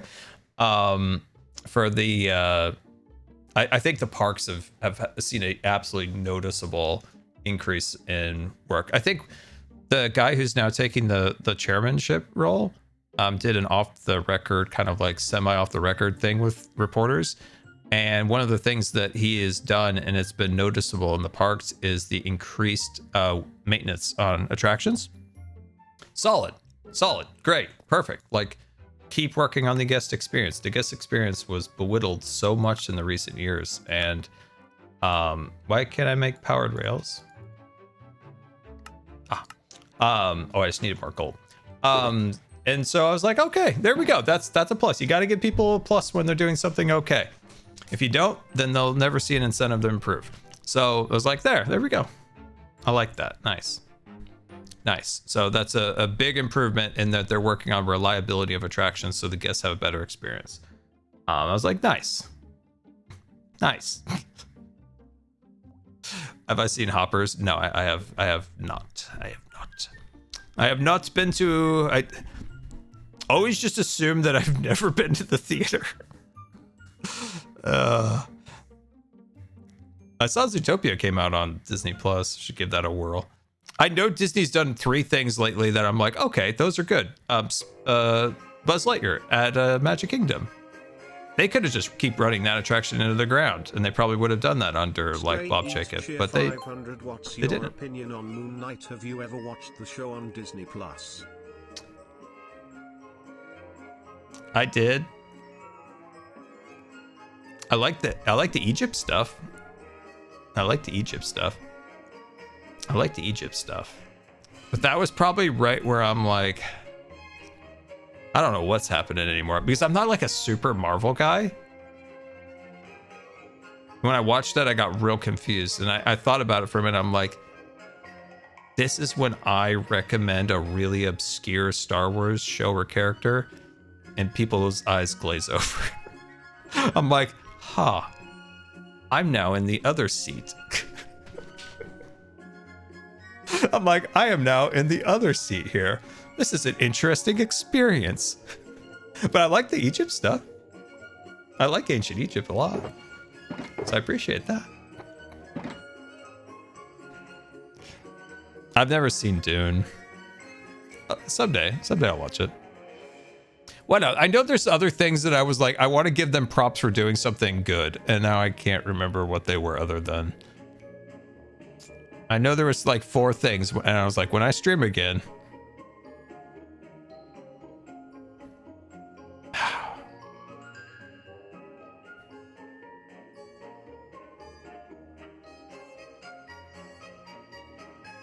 Dang. It wasn't so much like a movie or doing well or anything. Yeah, great. Whatever, if they do well or not. I'm more interested in the operations, running, and design work of the company, and that industry. So like, that's my focus. So I'm like, what was it? When people think I'm a Disney adult, I'm like, I'm more interested in the operations and the design work. Like, I could care less about the $15 cupcake and the mouse ears. Project Hail Mary. Project Hail Mary is one of my favorite books I've ever read. And I said this in my last stream. If you haven't read the book, do the audiobook. It's better. When Rocky is a better representation in audio versus the reading the book. It's better in my opinion.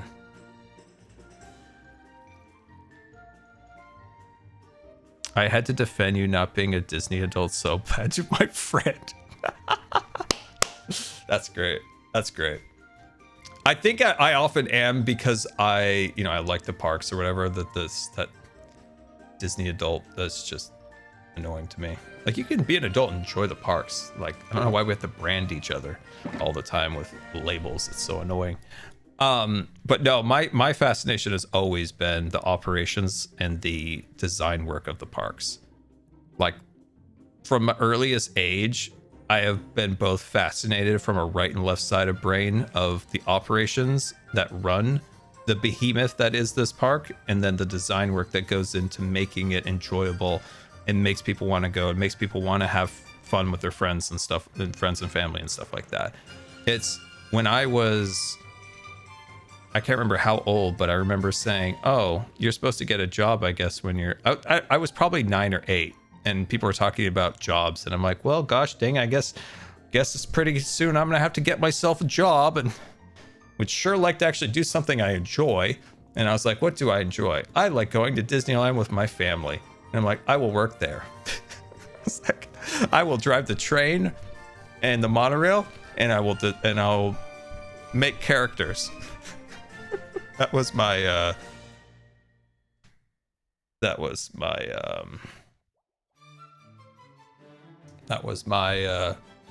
8-year-old when I realized, like, sure need to think of something I'm gonna do when I grow up. And then I found out about the people who create the parks, like the Imagineers, and I'm sold. I was like freaking sold. When my uncle told me what an Imagineer was, I was sold. And I grabbed my paper. I grabbed some paper.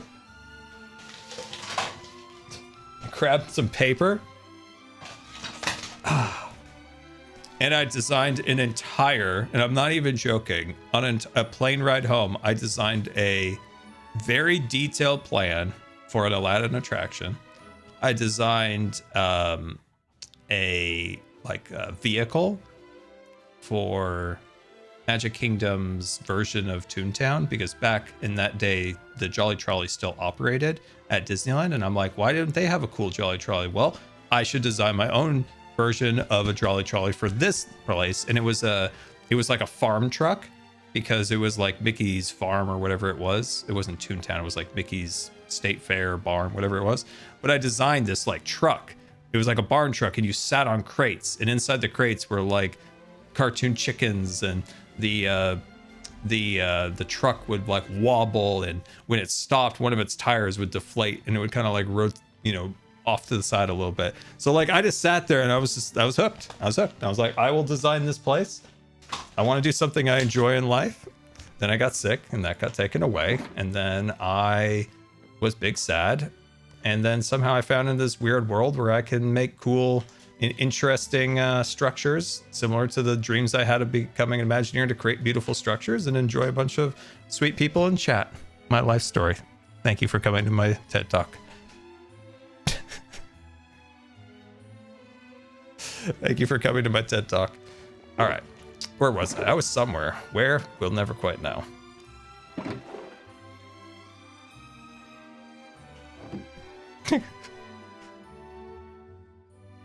That's what I always tell people. Like, man, I was feeling. I've been more shot than I've been in a very long time in the last bit, and one of the things that really helps, and I always tell people if they're in that similar boat, is you have to like cut the distractions out and really hone in on the few things you really love. And that's really helped me in the last little bit, like just finding little things, like cutting out negativity, cutting out drama, because sometimes you just need your brain to repair itself, and all the external like shouting and fighting and this and that, you just have to like step back and allow your brain to heal again. I started doing that in the last day or two. I've cut out a lot of like annoying distractions and like things that are like actively making me worse. And like the silence, you could almost feel the little worker bees in your brain like repairing things. It's like if you just completely shut out things for a little bit to allow your brain time to heal. I don't think we allow ourselves much time in this modern age to heal and rest, because everything moves at such a breakneck speed that you never just take a minute to like let your brain. And I've only done this for the last like 2 days, like cut out a lot of stuff, but I've like actively noticed there's like a slight calming in my brain. and it helped a lot. Just like cutting out as many like negative and like yelling factors. And it really made a difference, honestly. Keeping that up is actually is probably the harder aspect of it. But as long as you give your time, I don't know. I've really noticed that we don't give ourselves physical or mental breaks anymore. Like everything is so fast, everything's so insane that we just don't give ourselves that moment of peace. And I'm sure there are people that are, you know, balanced and awesome. They're like, dude, I do that all the time, man. I'm like, well, congratulations. I'm trying to now. Art is such a big one. If you want to calm the chaos of the mind and the world around you, just so you can allow your brain to heal, to be stronger for the next fight, the best way to do that, and this is my mom's advice, was music. And then I found just looking at art you enjoy. So like music and art. It helps. Ow.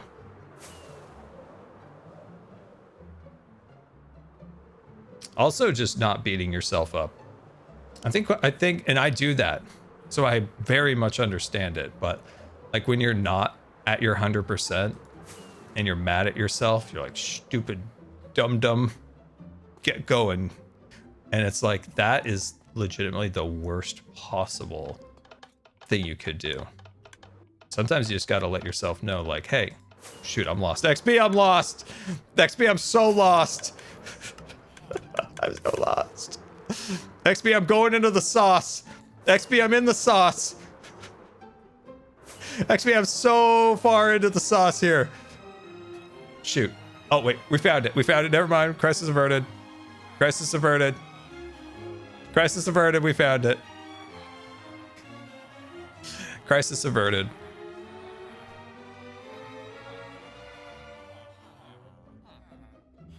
Crisis has been averted, everyone. We've made it. The back rooms. I'm sure we've talked about it on stream. We talked about Cub's crazy ideas about the back rooms in season 9. Oh, I wish you would have done that.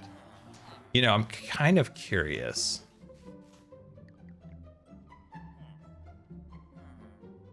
Perfect. I'm so sorry, XB. I'm gonna fix this. You'll love it. I'm gonna polish it. It's gonna look really nice when I'm done. Okay, here we go.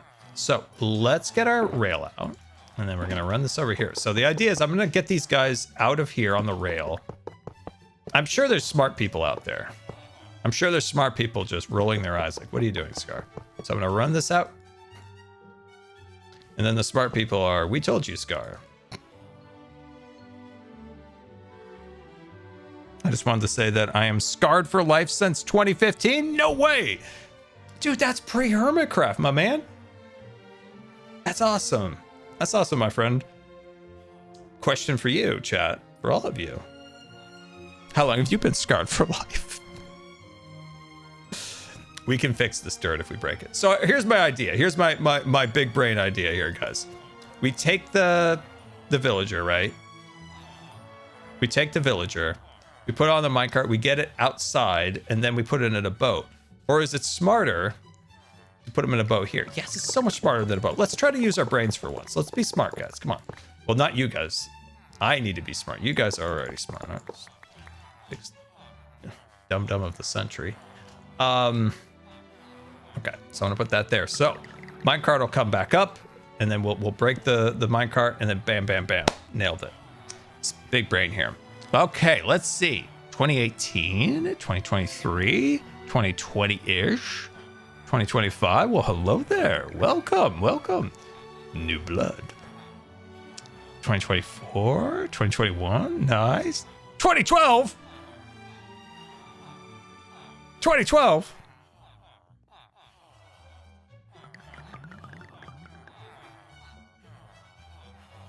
Last week. Well, welcome, my friend. Welcome.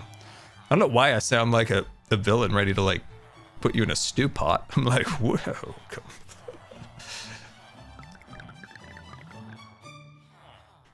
2012, huh? What were we doing in 2012? Ah, I remember. At the start of the year, my first big project, the Mother Tree. So, in 2020, I realized how much I hated destroying the landscape around my builds. And I'm like, I need a dedicated tree farm. And it wasn't fancy, it wasn't mechanical in any way, but it was incredibly beautiful. Christmas, 109 months. Love it.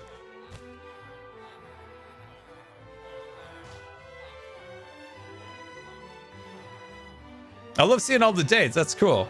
That's cool. You can see like spikes. Like 2019, we had a big spike in new people. 2020, a massive spike. That's cool. 2012, I was not celebrating my 40th birthday. The day okay, I'll be honest with you guys. Hold on, my hat, this is coming off. Oh my God, everything's falling apart. The day I turn 40, I'm gonna stop denying I'm 40, and I'm gonna tell you what, you have years to go. But that 1 year that'll finally come by, and you'll be like, "Hey, he didn't deny that he was 40." You got years to go. It's not tomorrow. It's not days. It's years. It's years. It's many years. Come on. It's a good, large, healthy number of years. God.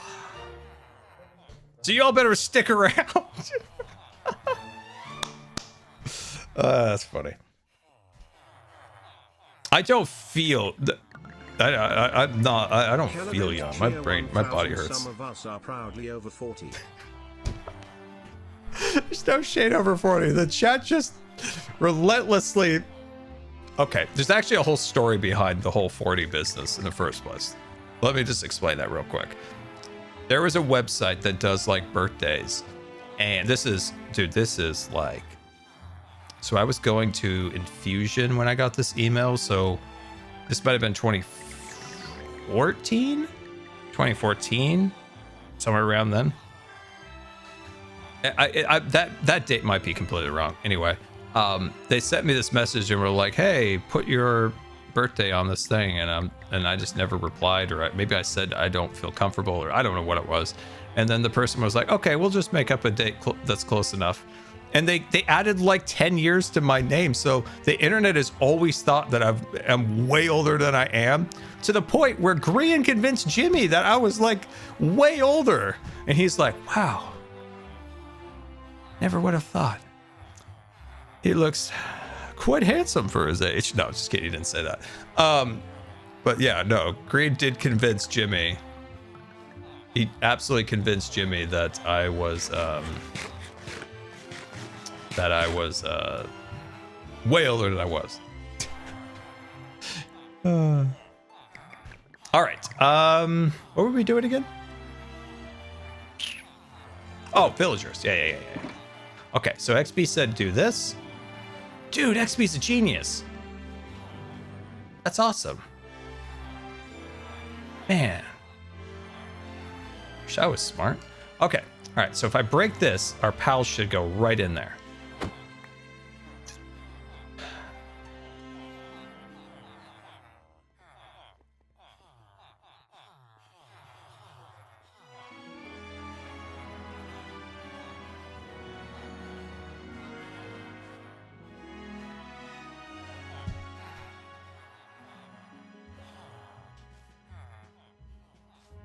Okay. I was like, put that one there, and he decided to go in it. Maybe I forgot how annoying villagers can be.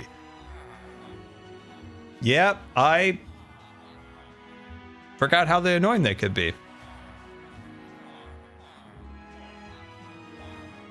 Yeah, they're really annoying.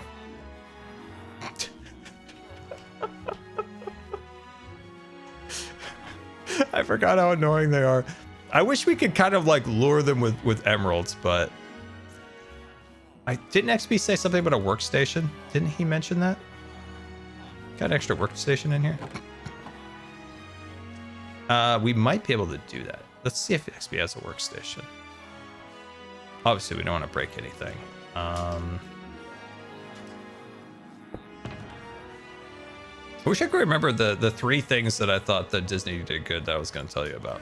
Because I don't like being negative. I just want to be truthful. Like, hey, this worked out, this didn't. And I got to be, if they do something good, I got to say. Come on, I got a smoker. You love to smoke things. You can get a nice brisket on there. Come on. Come on, you're so close. Yeah, let's go. See, another reason XP's a genius. Keep that smoker on us.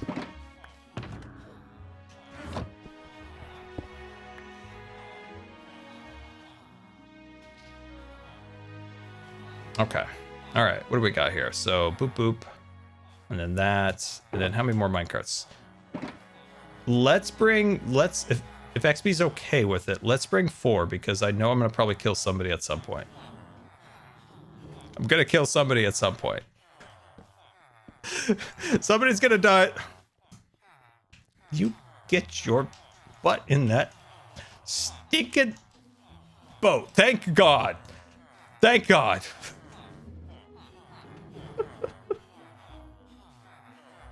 Okay. No, don't just stand there. Don't just stand there like a fool. Command thee to stand in the boat. Wait, he is in the boat. Okay, never mind. Disregard the ramblings of a madman. Disregard. Okay. All right, let's lead this.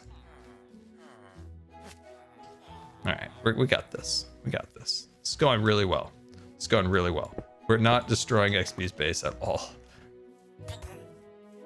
We're not destroying XP's base in the slightest. Everything is going according to plan. Sorry, XP. I will fix all my transgressions towards your base.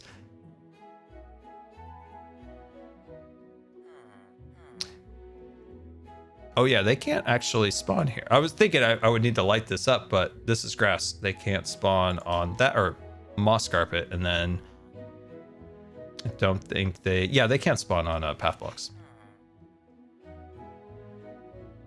I have not thought about where I'm sending these guys.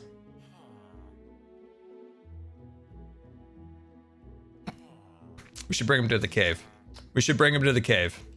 Come on, everybody. We're going to the cave. Come on.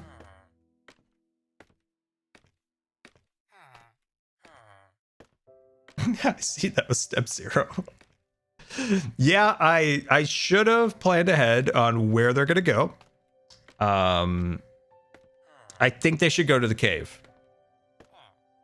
I think that's where their spot will be temporarily. That's where we're going to get our breeding going. And then maybe set it up there, and then when we're ready at the base, we bring them in from there. Good plan. Solid plan. Great plan. This is gonna go perfectly well. The villagers are gonna have a great time. They're gonna have a great time and a great life. Maybe not as good a life as Cub has. Cub gives his villagers always a great life. Cub, always ahead of the times. And a lot of people are like, I invented... Dude, I'm gonna give some shade to people. You see sometimes like, I gave my villagers a non-cruel in life, and they're like, I am the first person to do this on YouTube. And it's like, bro, Cub did that in 2018. My man did that in 2018. I don't know, there's some video I saw, they're acting like they invented this, and I'm like, my man did that in 2018. I don't know how to get it into the cave hole, so I'm going to leave it right there for now. I'm going to leave them right there. They're going to be perfectly safe. They're going to be perfectly safe. Dude, Cub came up with the moving around villager thing literally within the month of that update coming out. He turned Concorp into this like insane thing where the villagers have their house over here. They come out of the house. They go down the stairs. They go out to their workstations. Then they go out and hang out in their park. And then they go back to their workstations. Then they go home. And speaking of the devil, he's right there. I wasn't saying nice things about you.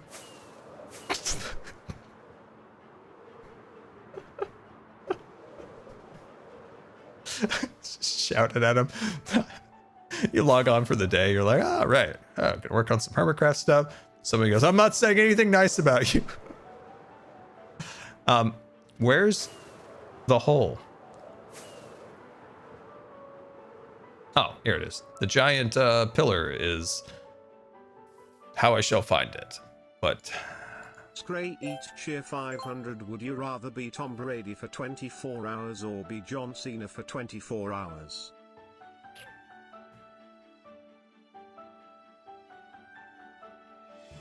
who's Tom Brady? I mean, John Cena is the big like beef castle. He's like, "Raw, I'm big, but I'm gonna seem to be a really nice guy." I've watched his shorts where he talks to people at conventions, and he seems like a really nice guy. Is he the guy with the horn that Cub had, the John Cena horn? He's the wrestler from the Punisher thing with the bald eagle. Oh yeah, I'll be John Cena. I don't know who Tom Brady is. All right, grab that, and we're gonna have to do a lot of fixing around this place.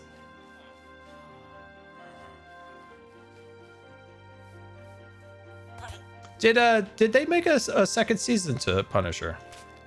Did they make a second season to that? I thought that was a pretty good show. I've only seen the first season.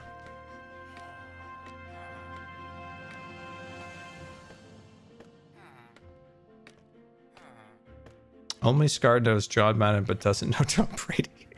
Well, John Madden, I went to his house. It's a long story.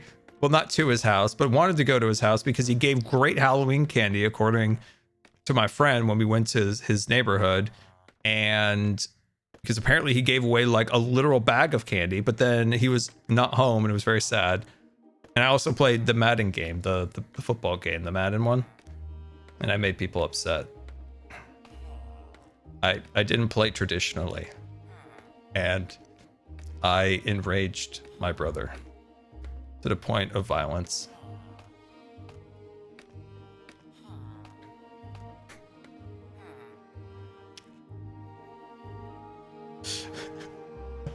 You know, I think I've said this before. You know, in the football, when you get all the people on the line to do like, maybe you do that if there's like a kick or something. You know what I'm talking about? Like in the game, if you go to the menu where you do the kick, and it makes all your little players like stand on the line, and it like say another guy's not further back, like just in case type of thing, but everybody is on the line. Like the whole team is on the line. And my brother was doing this, like he was trying to pad his stats or something. And he was doing a lot of the running instead of the throwing. And I just thought, oh, he keeps doing that. I'm going to go all out and I'm going to put all of my guys on the line. And he wasn't really paying attention. And he got so mad. He got so mad because his guy went to run, but all of my guys were on the line. And I kept doing that over and over. Eventually he started throwing the ball over my guys on the line, and then that didn't work out really great. But it was very funny when it lasted, and it did end in anger and violence because his stats got messed up.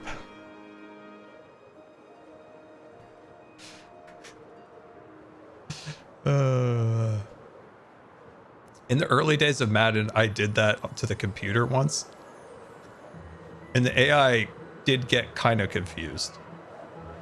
Yeah, he rage quit. Oh, he mad. Oh, he mad. He big mad. He big mad. He big mad. Oh god. Okay, let's see what we can do. We got to fix this. So boom, boom, bam. Okay, good. So that's fixed. And then let's break this. So satisfying. The only good thing about scaffolding is seeing it break. Nice. Do I watch any sports? No, I've never been too much of a sports guy. My brothers and my dad used to watch it all the time, and I don't know if I was ever quite invited to partake. So I stuck to my action figures. But I like to watch swimming every 4 years. I'll watch swimming every 4 years. So I enjoy that.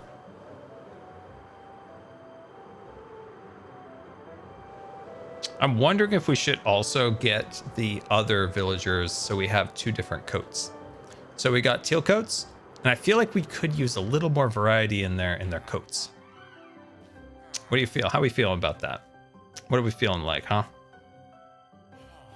One thing I guess with sports, I much prefer watching it in person. I think it's a lot more fun. When watching it on TV, it's just boring to me. Like, I've been to a Blazer game twice. That was really fun. I enjoyed watching that. I went to a baseball game once, and I enjoyed that a lot. That was fun. And then watching it at home, it's just kind of like I either like to be there or playing it.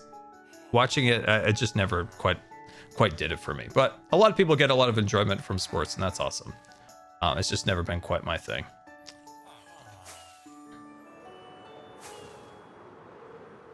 Apparently Seattle is getting a new NBA team.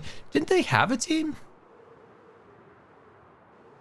I know Portland's been trying to get a baseball team over by the hospital. Honestly, if Portland got that, it might be like a nice pat on the back, because Portland is big sad these days. So maybe it'd be like a nice pat on the back, like give Portland something to think about. Let's see, the Supersonics. So that was their basketball guys, or their like bat guys? You know, like the who's Seattle's bat guys? You know, who are their guys? Because they have the 2 stadiums next to each other. What am I thinking? The Mariners. Yeah, there you go. I know that because the football fellas and the bat guys, the baseball guys. They had that little convention center in the center that they had Minecon, or not Minecon, but Mine Fair at. Okay, all right, I'm here for breeding. Oh my god, I think XP needs to come over here and do a little glow up to this system. I don't know what's going on here. I'm a little confused. I don't know what's going on here. Not sure what's going on. Can I get some help? Let's see. Okay, so Mariners are the bat guys. Okay. The Supersonics are the ones who defeated the Ice Cube. Good day. What? Dude, you lost me on that one. Supersonics. Or who defeated on the Ice Cube's good day. Dude, I am lost. XP, I think this farm needs an upgrade. Okay. It's really confusing. I mean, there's probably a system. Honestly, if people saw my system, they would probably pull their hair out when I've done it. So I'm not one to criticize here. Still confused. How do I get a villager out of that? Ice Cube the rapper. Was Ice Cube a football player? I'm in the wrong spot. Oh, okay. So this isn't what I think it is. This is not a villager breeder.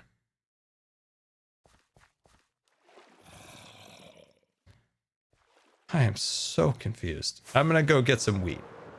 And now I'm out of rockets. Wow, this is just a... I'm so good at this game. Everything's going so well. Everything's going fantastic. I don't have any wheat. I usually have wheat, but the villagers are vegetarians. They're not big on the meat. Actually, never really thought about that all the way through. The villagers are vegetarians, I guess, right?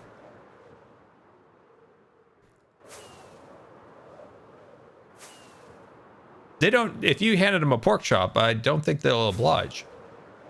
Which, I mean, who would turn down a pork chop? I mean, come on. Put a little crumbly breads on there. Woo! There is a butcher. That's a good question. Who is that guy selling to? They just sell it? Why am I in here again? What did I come here for? Ah, I came for wheat. Dude, my brain, guys. It's a mysterious place. The butcher does confuse you. Oh, I think we talked about it on our last stream.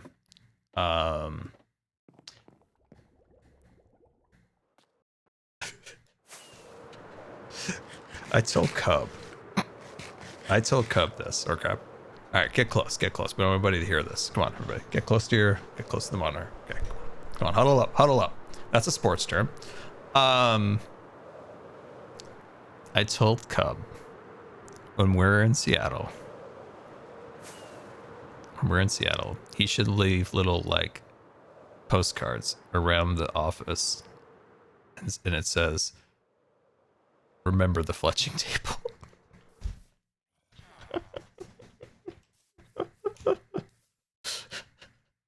I don't know if that's just funny to me, but I thought it was a hoot. Can you imagine? You're in the kitchen, right? You're over in like the kitchen, and you're just going to get, you know, your I don't know what do people put in their hot drinks? You know, some kind of creamer or a sugar, if you will. And you open the little drawer, and you're like, I like this, and then you see this little piece of paper, and you pull it out, and you open it, and you're like, remember the fletching table. The fletching table has never forgotten you. You go to the bathroom, you pull the toilet paper, and a little card falls out. Never forget the fletching table. Probably shouldn't do that, but it sounds funny. It sounds very funny. Okay, could you guys do the... Hey, that's what we're looking for. That's what we're here for. Oh, sounds weird. I'm gonna give you guys a moment. Look at those mountains. Look at them mountains. Those are beautiful. Look at that. Yeah, those are nice. Look at that. Like I said, this area of the server, I love the little pockets, right? So you kind of have this pocket here, and you have Joel's, you have Tango's, you got Gems, Doc yonder. I'm missing someone. Oh, and Impulse and Schizolism is down there. And then on the other side, right, you have like Pearl's Big Landscape and Grians and Zuma's, and yeah, it's cool. There's like neat little pockets. We should go to war against, who are these people? And then B-dubs and Ethos. So these people, what, south? And then what are we in the middle? The middlers? The middle? And then that? Yeah, we should have a nice three-way war. All right, did you guys do the thing? Did we get something? Hey, look at that. We got a little guy. Nice. Love it. Okay. Dude, we haven't had a war for a while. I kind of feeling like maybe we need to, you know, kick the hornet's nest. No, just kidding. No. Would never. Okay. Trying to see how this whole mechanism works here. I don't want to break anything. I'm like literally doing my like utmost not to ruin people's bases today. Here we go.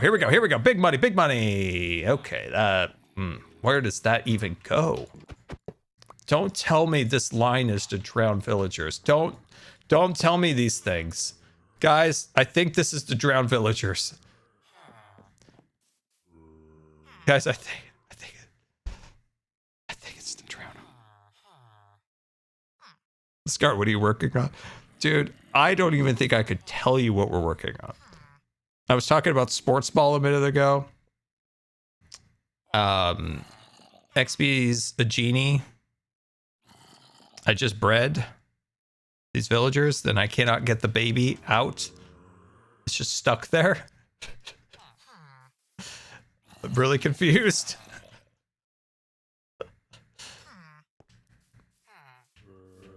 Okay, I need 2, by the way. I need 2. Oh, can I give you guys a recommendation for a movie to watch for our next stream to discuss? Can I give you guys a recommendation? It's a weird one, so you gotta kind of have to buckle in with me. Okay? Kind of have to buckle in. Kind of have to trust me. So on Netflix, I think it's on Netflix, there is a movie called Best in Show, and I watched it recently. And it still holds up for the most part after all these years. And it is very funny, especially if you've ever been around dog show people. And it is one of my favorite movies ever. And if you haven't seen it, you got to give it a chance. It's like a mockumentary, kind of like first of its kind. It is so funny. I was so happy to find out that it holds up. I need more beds because I think if these guys had more beds, we would have more babies. But that might be... Oh my god, I can't even fly! It does hold up. Yeah, I feel like it does. Man, when the hotel guy puts Cookie and what's his name in the utility closet, I was like, this is great. This is great. I love that movie so much. So put it on your list, you know, if you're inclined. It's a good time. It's a good time. And I think it really resonates, especially if you've ever been part of the oh, Christina O'Hara. Oh, that's right, she died and she was Cookie. She was Cookie. Oh, that's sad. That's sad. What movie is it? It is Best in Show. And just give it a little bit. Like, just give it a few minutes. Sometimes stuff like that takes a minute to get used to. You know, think about something like a piece of food you really enjoyed, but it took a minute to kind of, okay, what is this? What's going on here? What am I experiencing here? Just give it a minute, okay? Can you guys do the thing?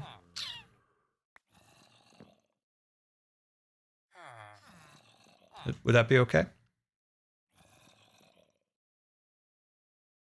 What, I should sing to them?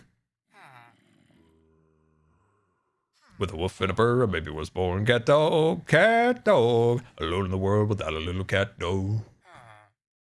I don't have much of a singing voice. My voice is so ravaged from so much nonsense that's... My voice has radically changed in the last year or two. It's changed considerably with how many nebulizers that I'm doing consistently. It's my voice is so bad these days. Come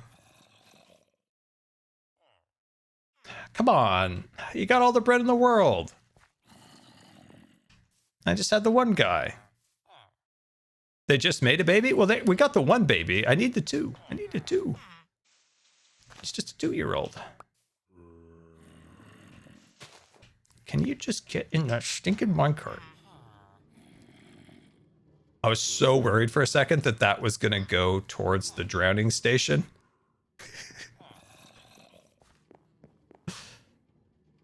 Okay, he's going under there. Nice. Okay. All right, can you do one more, please? Can I get one more? Can I get one more? Please, can I get one more? Thank you. There's a cooldown? Of course there is.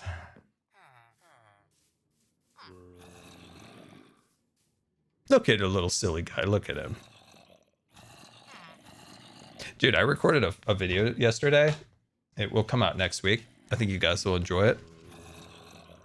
It's a small little thing. It incorporates both my cats. You have given them 5 bread. Dude, they have so much bread, they're not even picking up the bread. You can see the bread's just dancing right there. What was the movie? Best in Show. Best in Show. Very funny. Very enjoyed. I'm going to give you guys a few more pieces. I'm going to give you a few more pieces. Oh, I thought I broke this for a second there. I didn't realize that they were going to sleep. I got a little worried there that I broke something because I have done my utmost today not to break anyone's stuff. They have enough. It's true. You know, I did give you guys homework back in January to watch a show or a movie. And the benefit of the movie or documentary that I gave you guys was that you didn't need a streaming service to watch it. You can watch it on a streaming service, and you can watch it on YouTube. Do you remember what that was? Did anybody follow the Scars book report? Did anybody watch it?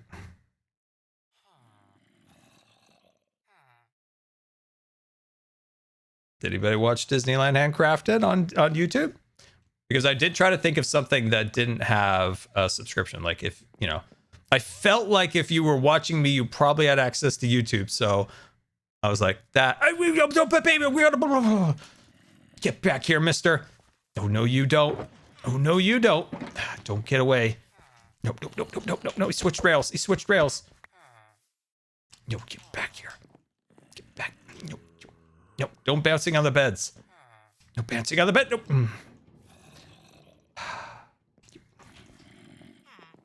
Yep. Here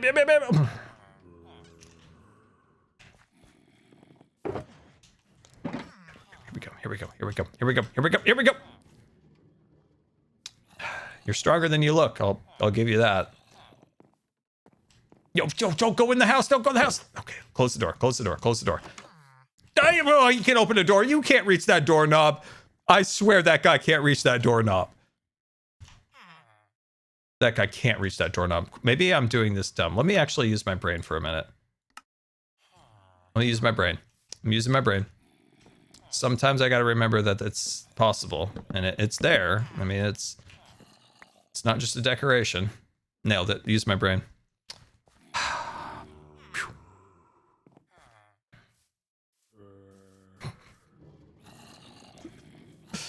Scar, are you a Marvel fan? I am a filthy casual when it comes to Marvel. When it comes to Star Wars, I am a filthy sweat. So, that's usually how it goes. What about Etho? What Etho say? Etho was. I've never even done that.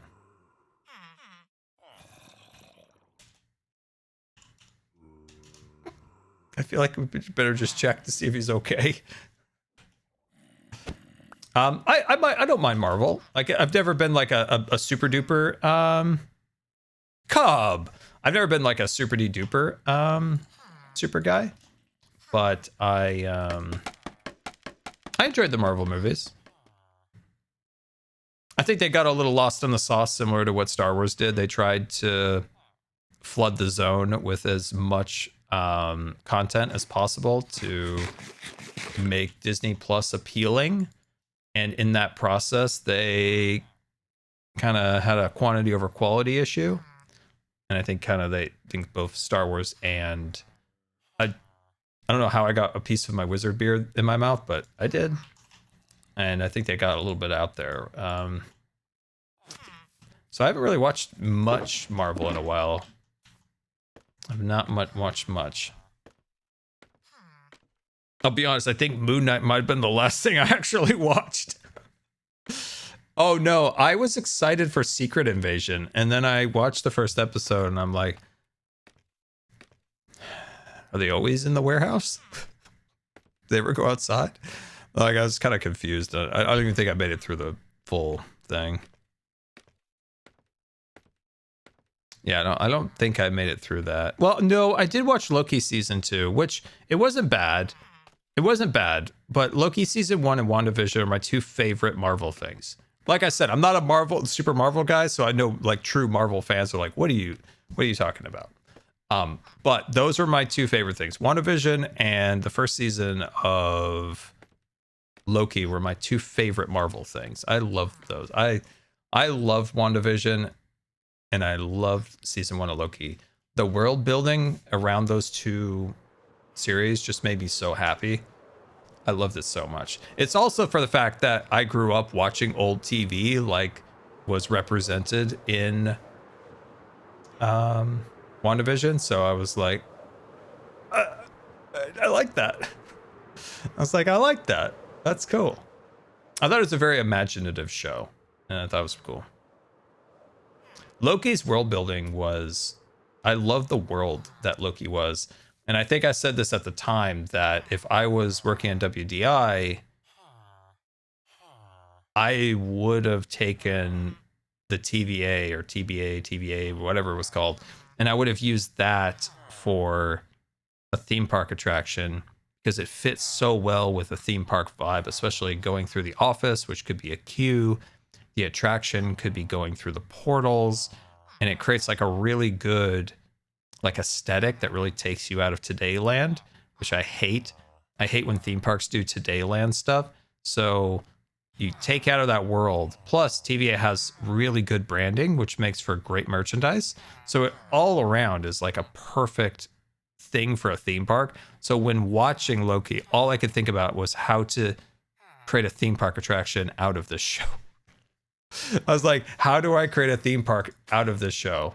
And that's why I liked it. It's literally, it is a perfect property for a theme park attraction. It has everything. It has everything. It even has, with the portals and all that different stuff, the ability to do multiple variations of the attraction. So when you ride it again, you might get a different experience.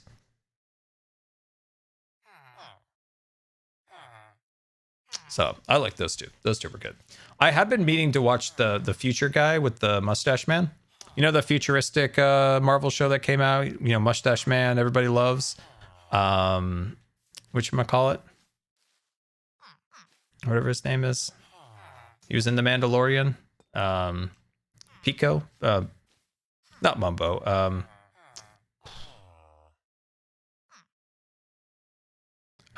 Pedro. Yeah, Pedro Pascal. That's right. That one. I've been meaning to watch that because retrofuturism is my second favorite architectural style, and so I would like to see how they represented it. Okay, all right, so we got these guys. They're not safe. They are very much not safe in this current location. Let me go get my scaffolding, and then we'll wrap that up. We'll figure out where to put them safely, and then we can work on it. Oh, Fantastic Four, that's the show. I've been wanting to watch that because retrofuturistic is, love it. I love it so much. It's what I think they should go full on with at Disneyland. I think they should renovate Tomorrowland and turn it into future retroism.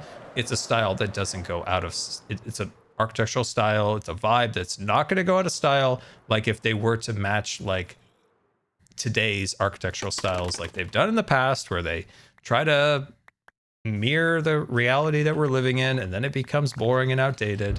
No, stick to retrofuturism. It will never go out of date. They'll be able to continue to iterate on it for decades and decades. It's the perfect solution. Inspired by that movie, like Fallout, all those different styles. Smash that into Tomorrowland. You'll have a perfect land. I mean, obviously, when themed towards Fallout, you're just taking that little bit of a futuristic vibe, retrofuturism vibe, and architectural style. It's a good movie. You guys liked it. Oh, that's nice to hear. That's nice to hear. Because I'd heard that, like, yeah, some of the Marvel movies weren't like hitting as well, I guess some people were saying. So it's nice to see that movie did well.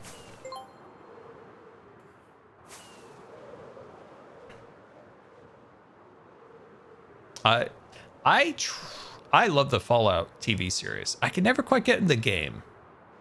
I never got into the game, but I really, really love the TV series. Because I know Cleo loves that too. Cleo loves the game. Cleo's a big Fallout person. Okay, where are we putting these fellas? Where are we going to safely store them? Where are we storing them, boys? I'm a little scared. I'm a little scared. Speaking of styles like that, what ideas would you have to build in a Wild West meets space theme in Minecraft? Cheer 500. Look at that, guys. Scarvis apparently worked. I do not understand the rhyme or reason of when Scarvis does what he does now. It's very confusing. Let's see. Speaking of styles like that, what ideas would you have to build in a Wild West meets space theme in Minecraft?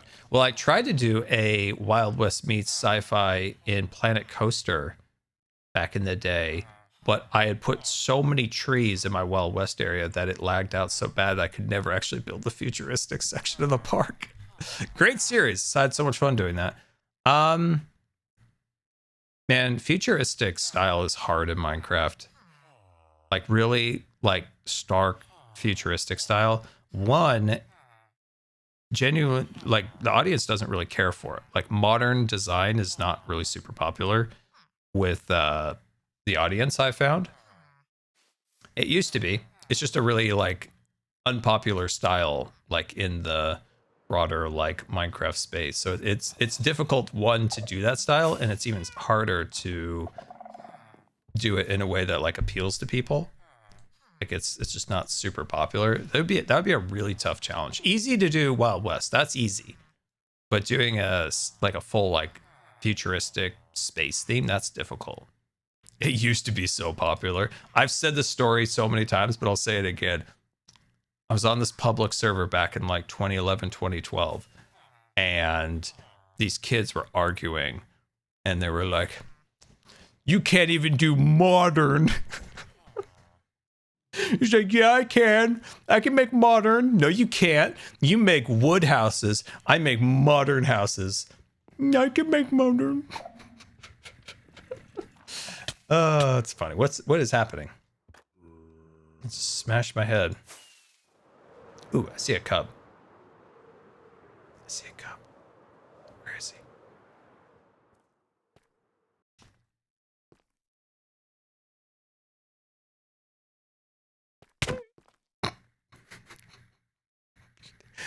Guys, What the heck, man? What? I just saw you waving your hands around like a crazy person. What are you, shouting at the sky?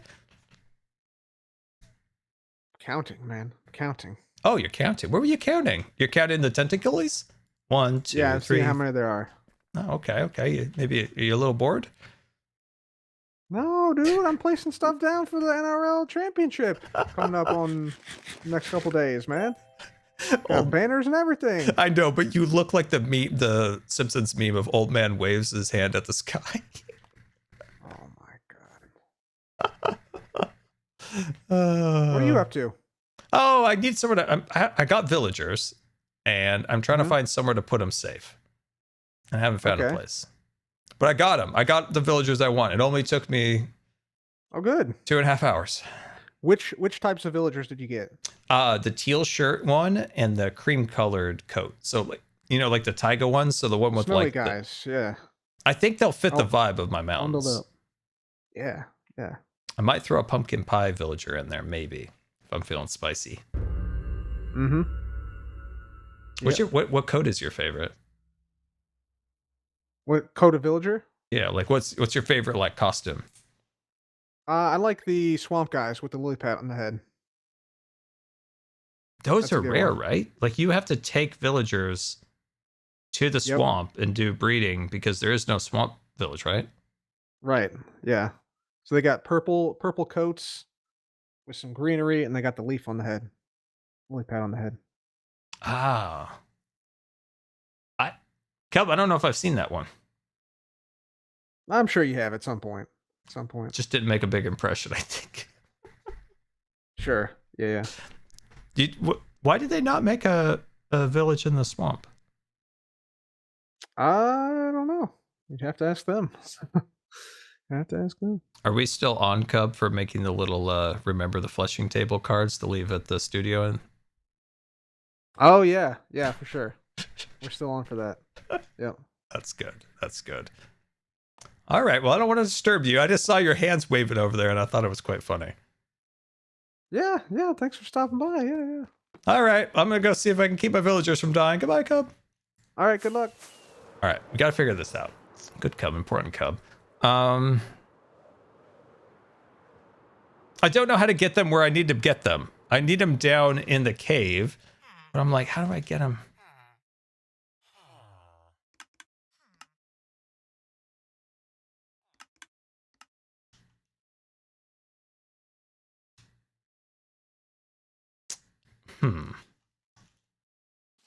What do we think here, guys? What do we think?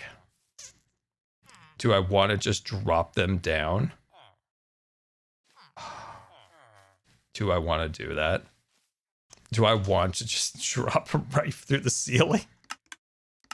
Do I want to do that? No damage at boats. It's true.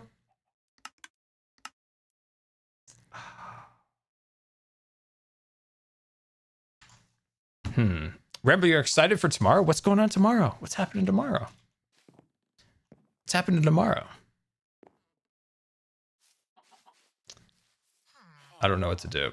I have a bad feeling about that, and I don't want to tear up the landscape. What's everybody excited about? What's tomorrow? What am I missing? There's something I'm missing. What am I missing, guys? What am I missing? Hermitcraft World Tour.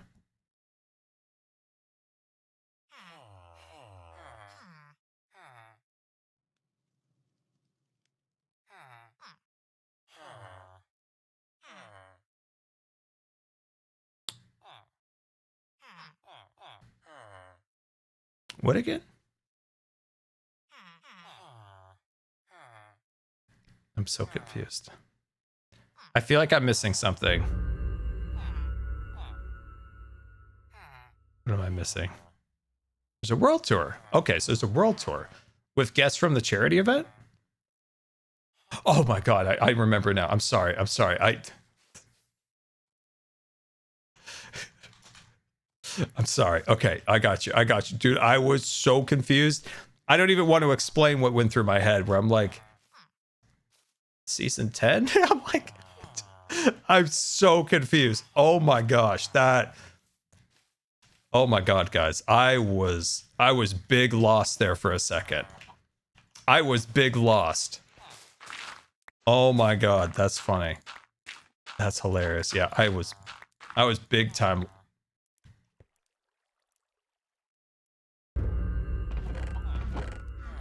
The heck? What did I break into somebody's grave? What is happening? What did we just encounter? I'm trying to pull that villager down. I need like one more block. I think I got it. There we go. Sweet. Guys, what did I find down here? Was this an old storage of mine? Was this an original storage system? Did I seriously just cover over the top of it? Yeah, I did.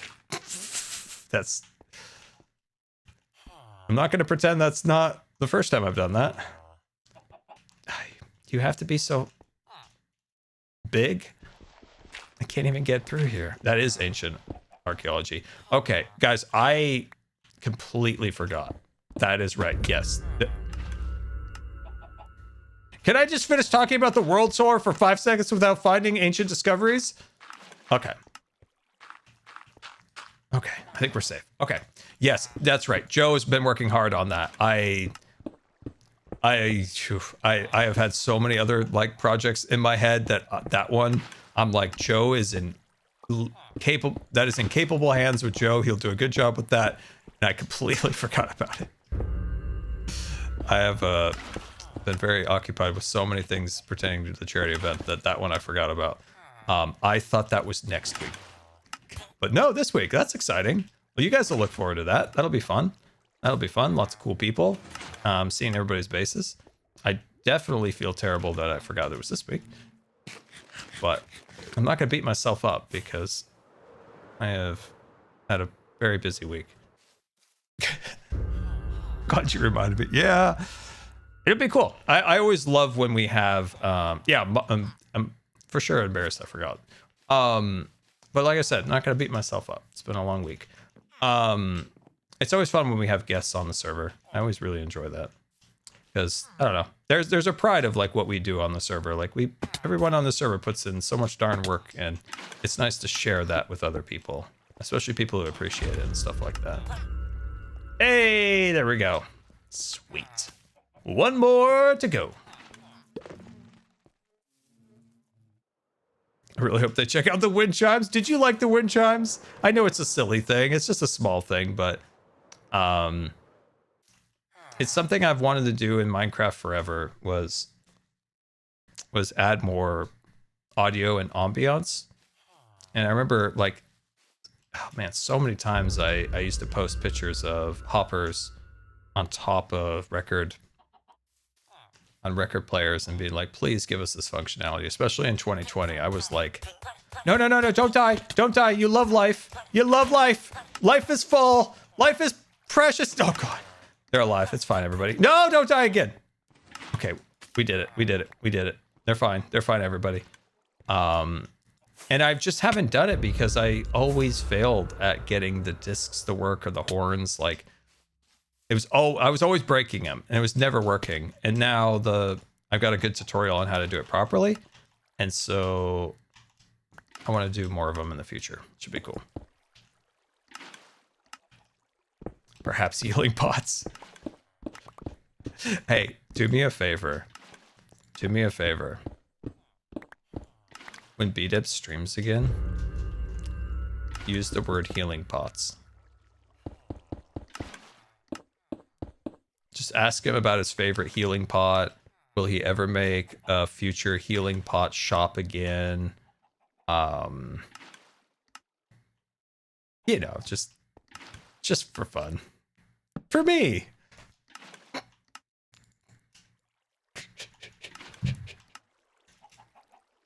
Just for fun. Just for funsies.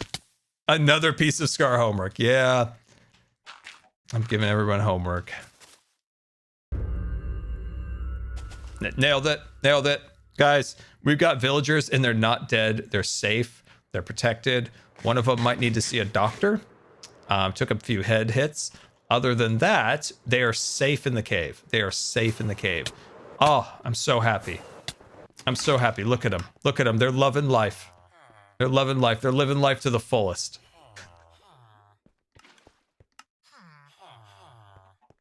They're loving life. Look at that. That went surprisingly well. It did go well, didn't it? I thought it went quite well. Okay. So the villagers are down. Let's talk about future expansion. So what I want to do, and this is one of the things that I'm quite literally 3 months behind, is finishing this doorway, because I put in my soul into this interior. Like, I went all out in this interior, but I haven't been able to use this area to its fullest because I didn't finish this door, which makes it easier to come down here, connects to the cave, connects to the broader base. So we need to finish that. This door needs to connect to the upper level, and we need to finish this door over here too. So what that means is we need to start building into the cave, adding more farms, an ability to go from Rusty, our storage room, all the way down in here to these doors. So then this area is more like alive again. So I want to do that. I want to make this area more connected, because right now it feels a little bit disconnected, and I want to connect that a little bit more. Originally, this also had flags connecting these two towers together, which I might still do. And then it had a rope swing bridge I was going to do across to the shopping district.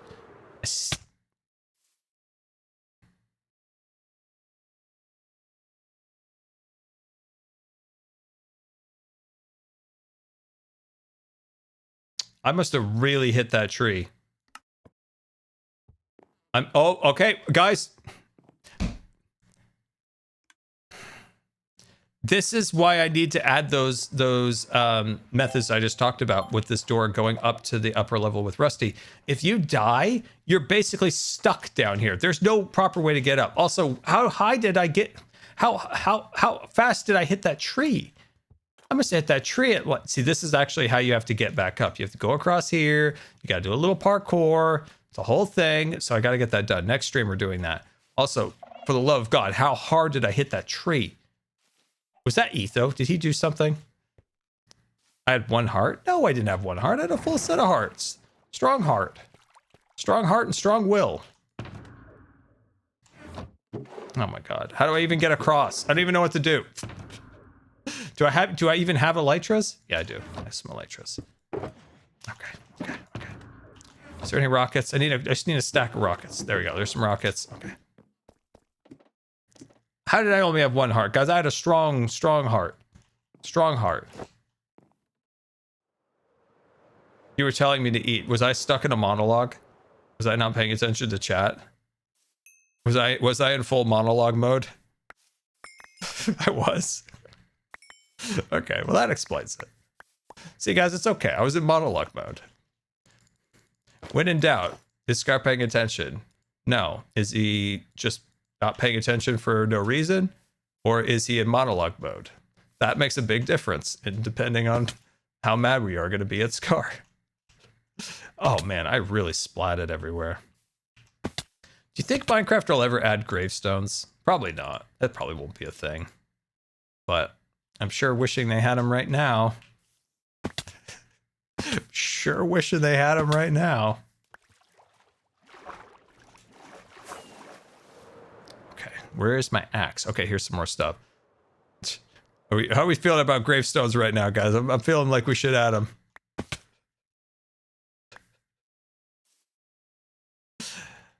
They take the risk out of the game. I mean, you still die. It's just you don't have to spend 20 minutes looking for all your bits on a cliffside. Okay. Let's see. Do we get everything? Oh my god, there's still more stuff. Okay. I'm gonna say that's probably everything. Yeah, okay. I think that's everything. Sweet. You even have a totem in your inventory. My totems are precious now that it's harder to get them. At least he didn't lose his pants this time. Did I? Oh, no. Pants are on. Pants are good. We're all good. We're all good. We're all good. Everything's fine. Okay, good. Oh, so speaking on that same vein about adding a way to get down into the house from the upper level here. So I want to do that. We need additional entrance down to the redstone area. I want to clean up this area, so I want to get rid of this. I might move Puddin's grave, which is that wrong? Is that weird? Is that weird? Is that weird to move a grave? I feel like that might be weird. Regardless, I want to clean this up a little bit, so that's a little bit nicer entrance out for Grian's cake hole. So yeah, I need to do that. That'll be our next stream. That'll be our next stream. Do you hear the sounds? Listen, guys, get close to your speakers.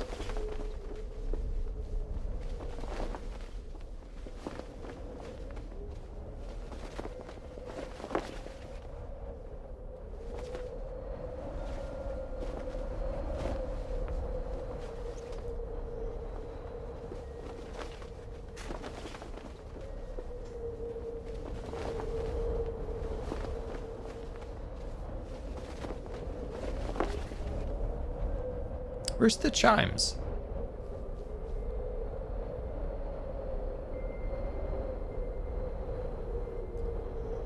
It's a 2-minute loop. I should have added more chimes, I think.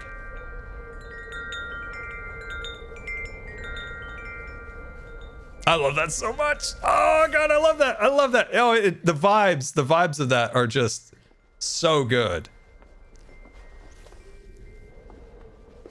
I'm a simple man. I love things like that. I love that. So, yeah, if you have other ideas for sound effects that we can do in other areas, let me know, because I love that so much. And yeah, that's so cool. Love it. Love it to bits. Love it to bits. Guys, thank you so much for coming out to the stream. I hope you enjoyed. We had a fun time. At least I had a fun time. I hope you had a fun time. World tours tomorrow. Of course, we remembered that. So yeah, we remember that, of course. So world tours tomorrow. So look forward to that. We'll have guests on the server, which is always a fun time to have guests on the server. And video-wise, I sure do wish I could make a video soon. I need to buckle up. I need to buckle up and work on that bank. That's what I really want to do. I want to get the bank done. So that'd be cool. All right, we got the villagers too. That's big. That's a big thing. I wanted to do that back in December. We now have them. We can start working on our little villager trading setup. Just nothing fancy. I just want a couple villagers. And then we could start getting the villagers ready for their homes within the spaceport. So that'll be really cool. That'll be really cool. Guys, like I said last week when we did our first stream back in a long time, our Hermitcraft stream that is, we're locking in. We're locking in. We're locking in. We're getting back into it. Getting back into it, which is exciting. So, all right, awesome. So I hope you guys enjoyed, and let's see who we can raid out in the wonderful worlds of Twitch. Hey, Jamal. Jamal is a guest, which I know for sure